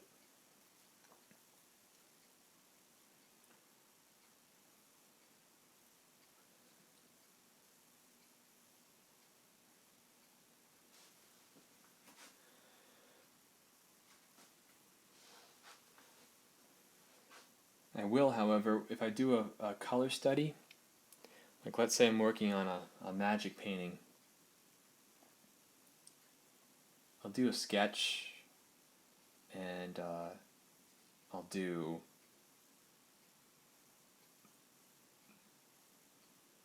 a digital photo or a digital color sketch of the ideas of the colors I'm going to be using, but I'll do also a traditional color study on a small canvas, and that color study will tell me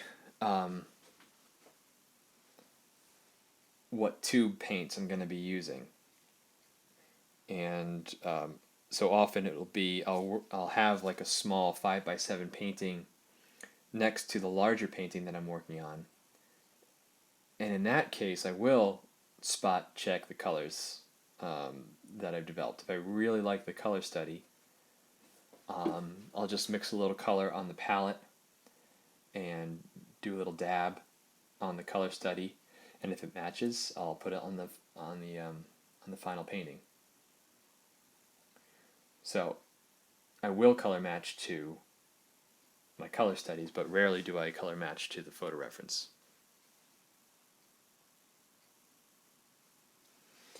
Yeah, I'm capturing the essence of the photo, but also in another sense, I'm trying to make it look better than the photo, because I'm not a photographer, and I think the goal of the artist, or the goal, if you're an artist who uses photo reference, I think your goal should be to make it look better than the photo reference in some sense.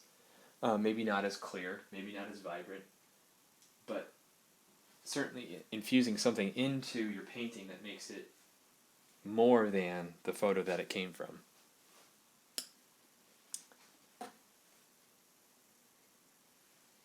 And that means understanding what makes the photo reference strong to begin with, what is most striking about the photo reference, what makes the photo reference work.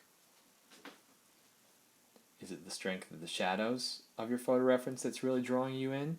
In that case, make sure that your painting has strong shadows.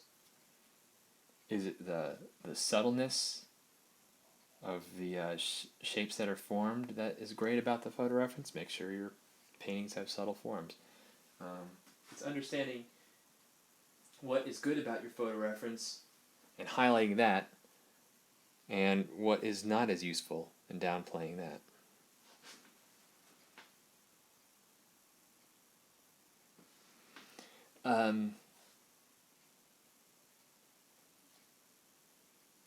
There's a question about my other clients,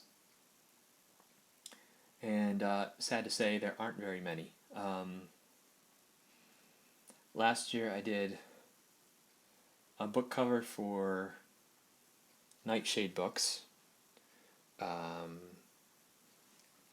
back in January, and I did a beer bottle label in the fall, which was a fun project, different change of pace.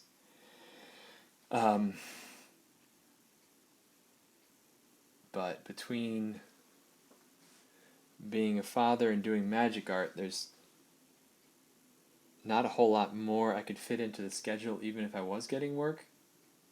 And really, in order for me to take jobs, it would, since magic is so consistent, in order for me to take a job, unless it was a really exciting client or something that I really wanted to work on, it would have to be as good a pay as magic. And frankly, magic, while the pay isn't stupendous, it's certainly better than what most other clients can offer. So, and right now, there's a couple art directors or representatives, artist reps, that can take you from making magic money to like real world money. But right now, those people have not liked my work or not received my work very well. And that's something that everybody comes in contact with, where you're not getting the reception that you want from people, aren't giving you the reception that you'd like from your work, and that just kind of means that your work isn't ready. So,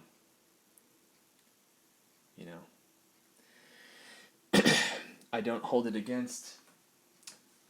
For instance, I don't hold it against Irene Gallo for not hiring me. It just kind of means that, my work is not either appropriate or of the quality she wants. And that's just being realistic, you know. My work is just not there. Maybe someday, maybe hopefully, but it's not there now, and that's okay. I'm quite happy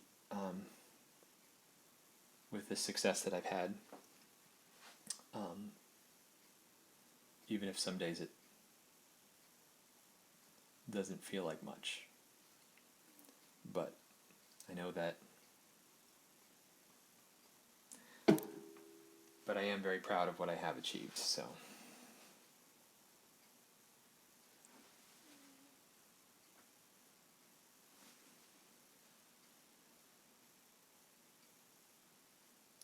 But yeah, magic is very, very consistent, so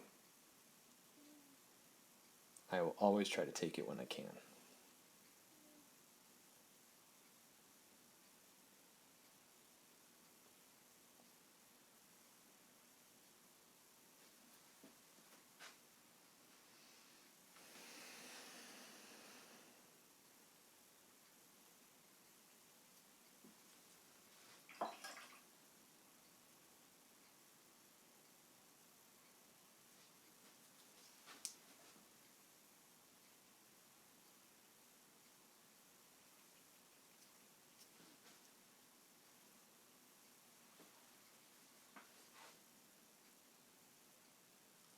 Alright, so her back of her head is going to come, or kind of like up in this direction, kind of in line with her ear. And that's going to follow down the line of the neck.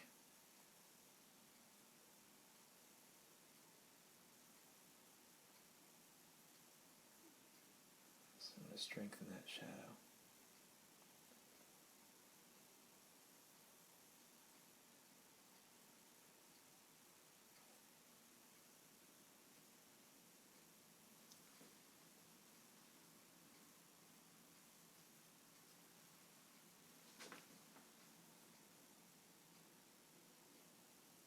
Make it more orange as it goes down toward the light.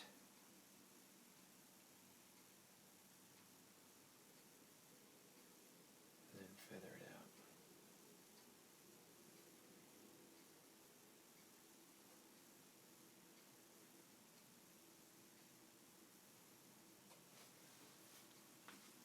Alright.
Often what these shapes end up being is huge swaths of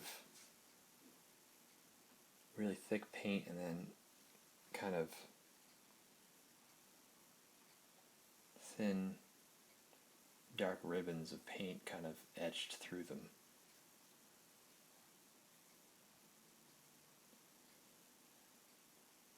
I don't know why I'm so focused on this neck.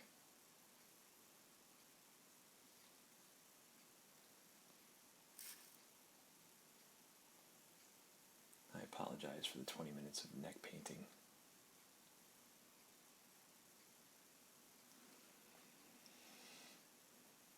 Alright, I just want to move on, so let's move on.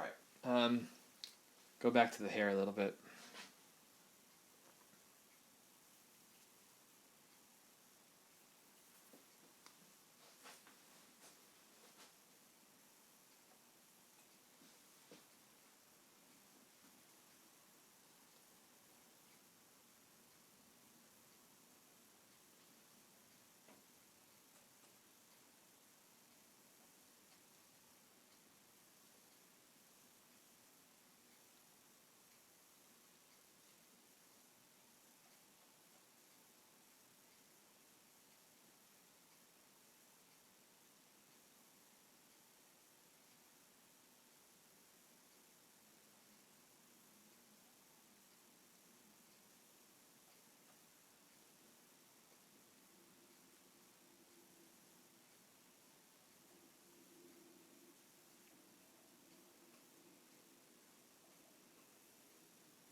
Going back to the hair so I can have a little fun again. Her hair is awfully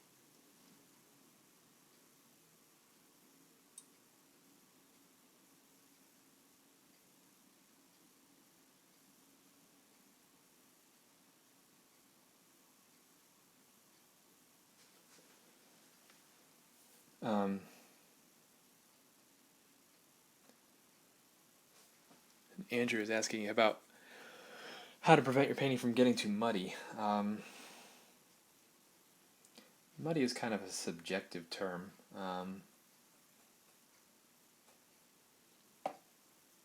Like, my painting is relatively muddy right now,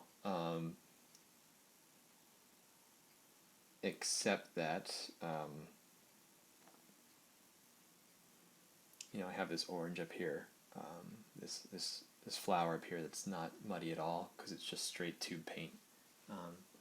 Muddy can actually, you don't need to always prevent being muddy. It's just how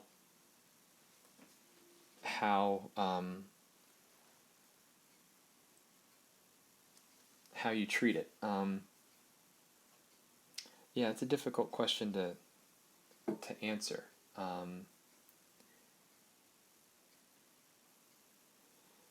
I guess first, the first important thing to avoiding becoming too muddy is to make sure that you're doing a color study, that you have a plan going into it. Oftentimes my color studies end up pretty muddy because I'm not really sure where I want it to go. So I end up throwing all the colors in equally, where that's probably not the case. So doing a color study in oil allows you to see, okay, well, in this area, I don't really need to use green. Green isn't really appropriate for this area of the painting, so I probably don't need to use it here. So here in, like, for instance, my train of thought might be, okay, so here in the body, I'm going to use this one color, a transparent oxide red, for the initial wash-in, and then I'm going to start building it up with some whites and ultramarine blues, and even though I have yellow ochre on my palette, I'm not going to really worry about using any yellow ochre until I'm painting this brass ring that she's wearing. And so just being selective where you use certain colors. You don't need to use your entire palette for every part of the painting. You can break it up into sections. Okay, here I'm going to use these two colors, and here I'm going to hold off on using this one. And that's why doing limited palette work is useful, because I know in the background I'm not going to have, or I don't want, a lot of orange, so it's going to be largely the black and the white. And so I don't need to put the orange in the background too much because I know it's going to create an effect where the painting is all brown. I want to break apart the colors a little bit. So it's a good question, Andrew, but it's difficult to answer because, like, in most cases, it's just practice. But yeah, having a plan before going in is probably the best advice. And by plan, I mean color studies, sketches, value studies.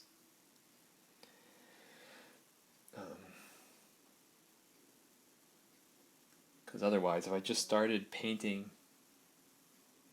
a magic piece with no plan,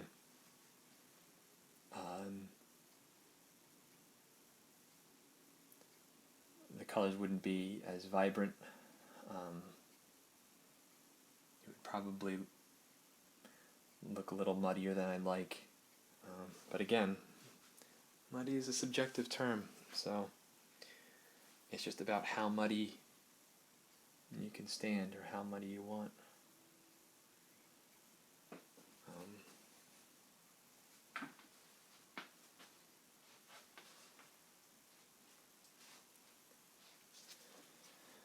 Create a little more form in her head here, where her hair, the top of her head, kind of catches some of the light.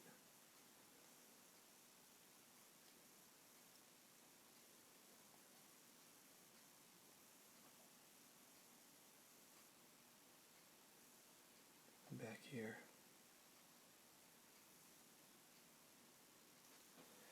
And then I want to lighten up. I want to blend this area because this kind of V where her hair comes down over the and disappears over the other side of her face. I really want to soften that.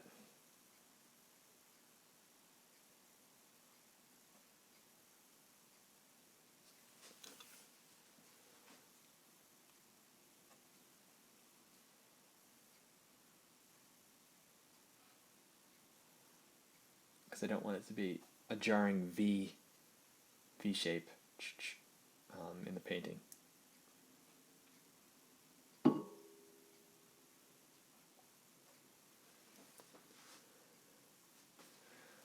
Awesome.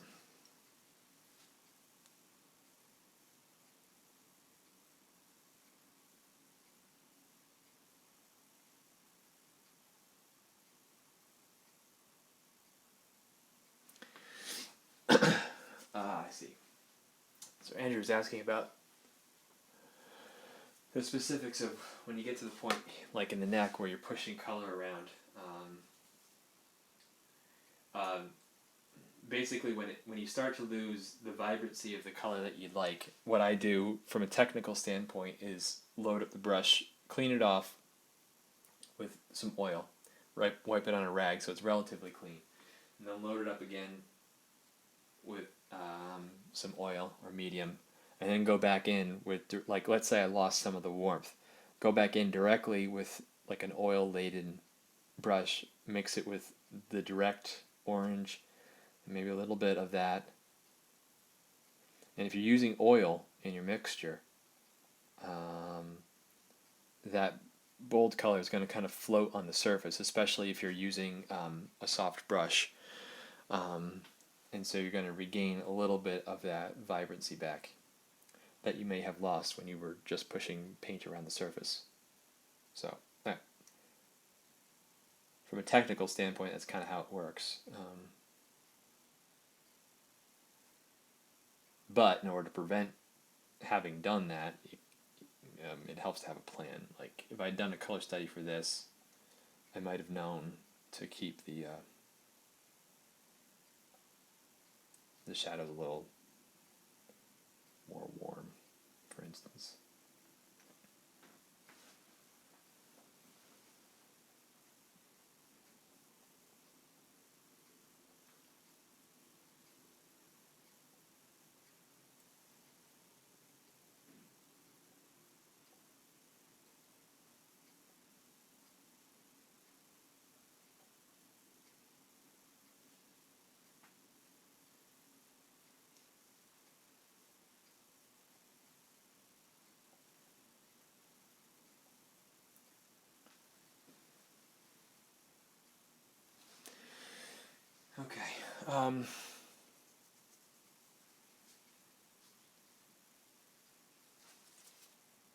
make this background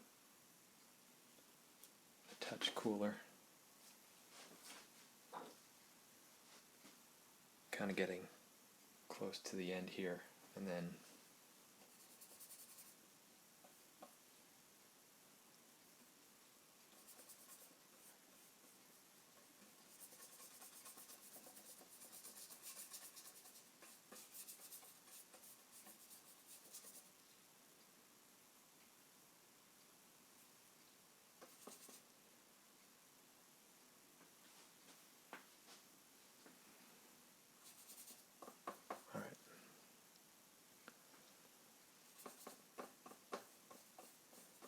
I'm liking the general feel of this painting, so what I'm going to do after this ends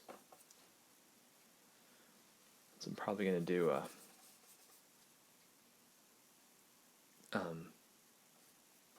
time-lapse video of the rest of this, because I really do want to make this nice, because I am enjoying the colors that are happening here, even though it's largely a monochromatic thing. So I want to try to make it as nice as I can. So I might, I'm probably going to try to make this face as good as I can.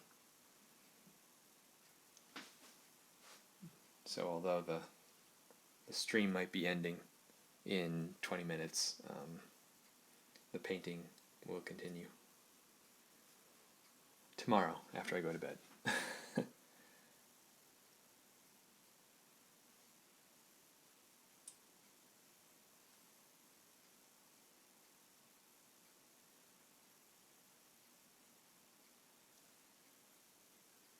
So, the way I finish a face, if the forms and the color are generally right, which they are, I'll pick an object to render out fully and kind of radiate out from that spot.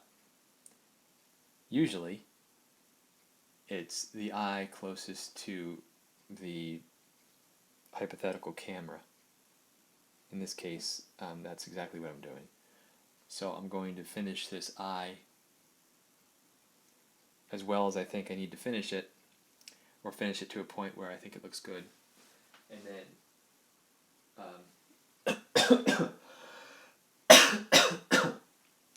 And then move outward from that. So I'll work on the cheekbone, the nose, the other eye, and then down to the mouth.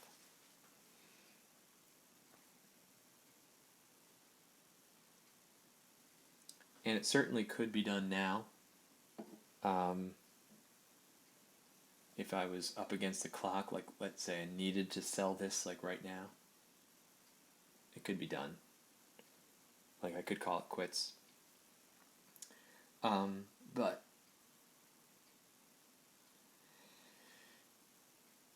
But by continuing on,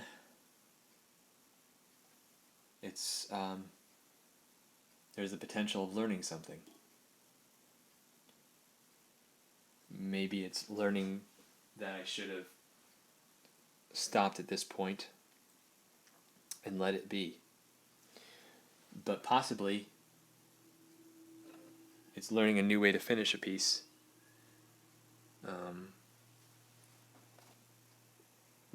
Learning how to get vibrancy back into an area that needed to be vibrant. So I could stop now, but every minute that you spend painting is another minute of learning, so why not try to make it really good?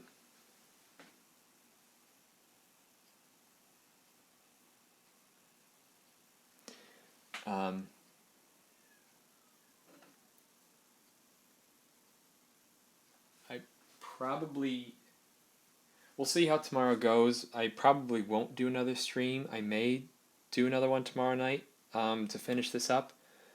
But if I have an opportunity to work tomorrow during the day, I'll probably do a time-lapse video of the rest of this. So it won't be necessarily off camera, but it won't be streamed. But if I am streaming, it'll be around the same time tomorrow night, and I will post it if that's ends up being the plan. I just don't know the plan because I don't know what the schedule is with my son tomorrow. I may be watching him all day. I probably will. But there's a chance that I won't. So leave both options open.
10 minutes left.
Well, in the last couple minutes, I just want to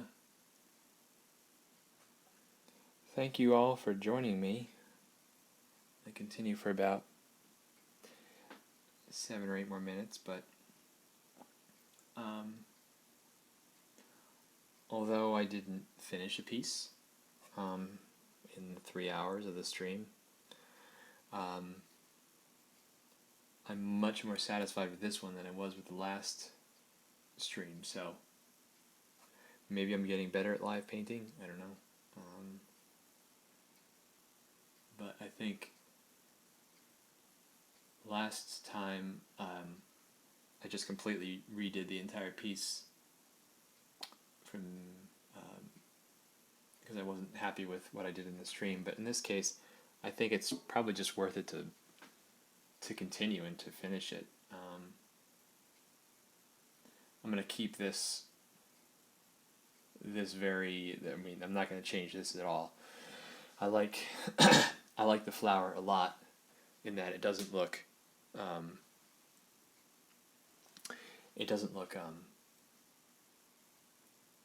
really realistic, but certainly if you squint your eyes, it reads as a flower, and so I think that's a success. But what I want to do is I want to make the face really just soft and precise, and then kind of leave the rest as kind of the hair and everything else kind of like floating out there in paint world. So I won't touch these areas too much, but I do want to finesse the face and make that stand out as just something pristine in a sea of brushstrokes. So I think it's worth continuing, and so that's what I'll do. But I won't do anything off camera, I don't think. It'll either be on, as I said, it'll be on a time-lapse video or it will be on a stream tomorrow night, because this wasn't too bad, so we'll give it another shot and see what we can do. See what we can do tomorrow. But I still got like 5 more minutes, so I'm going to keep going for 5 more minutes.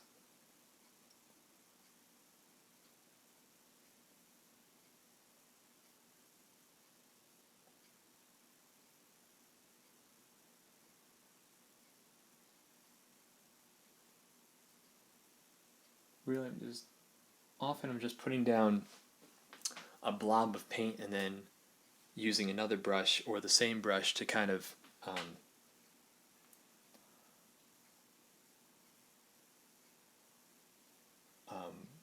finesse it a little bit, change the direction of the brush strokes, or pull it down into an area where I need the tone to go. So I'll put paint down, see if it works, and then adjust it. That's the beauty of having a lot of paint on the surface. It can be a trick, but you can also use it as a tool to kind of move things where you need them to go, and they'll go there because the surface is wet.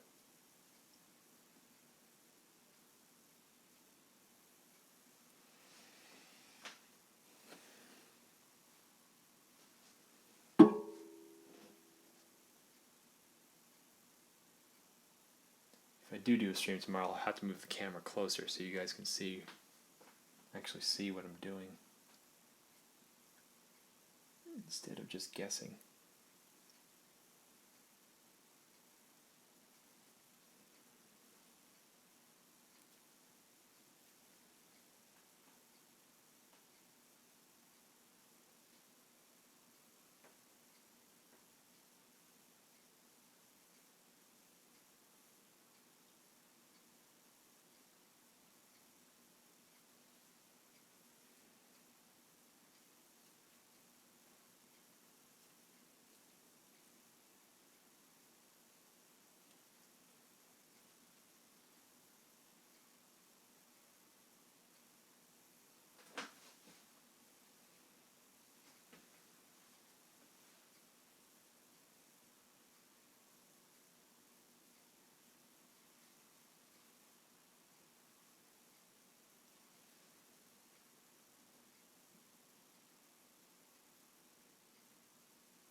Alright, thanks everybody for showing up.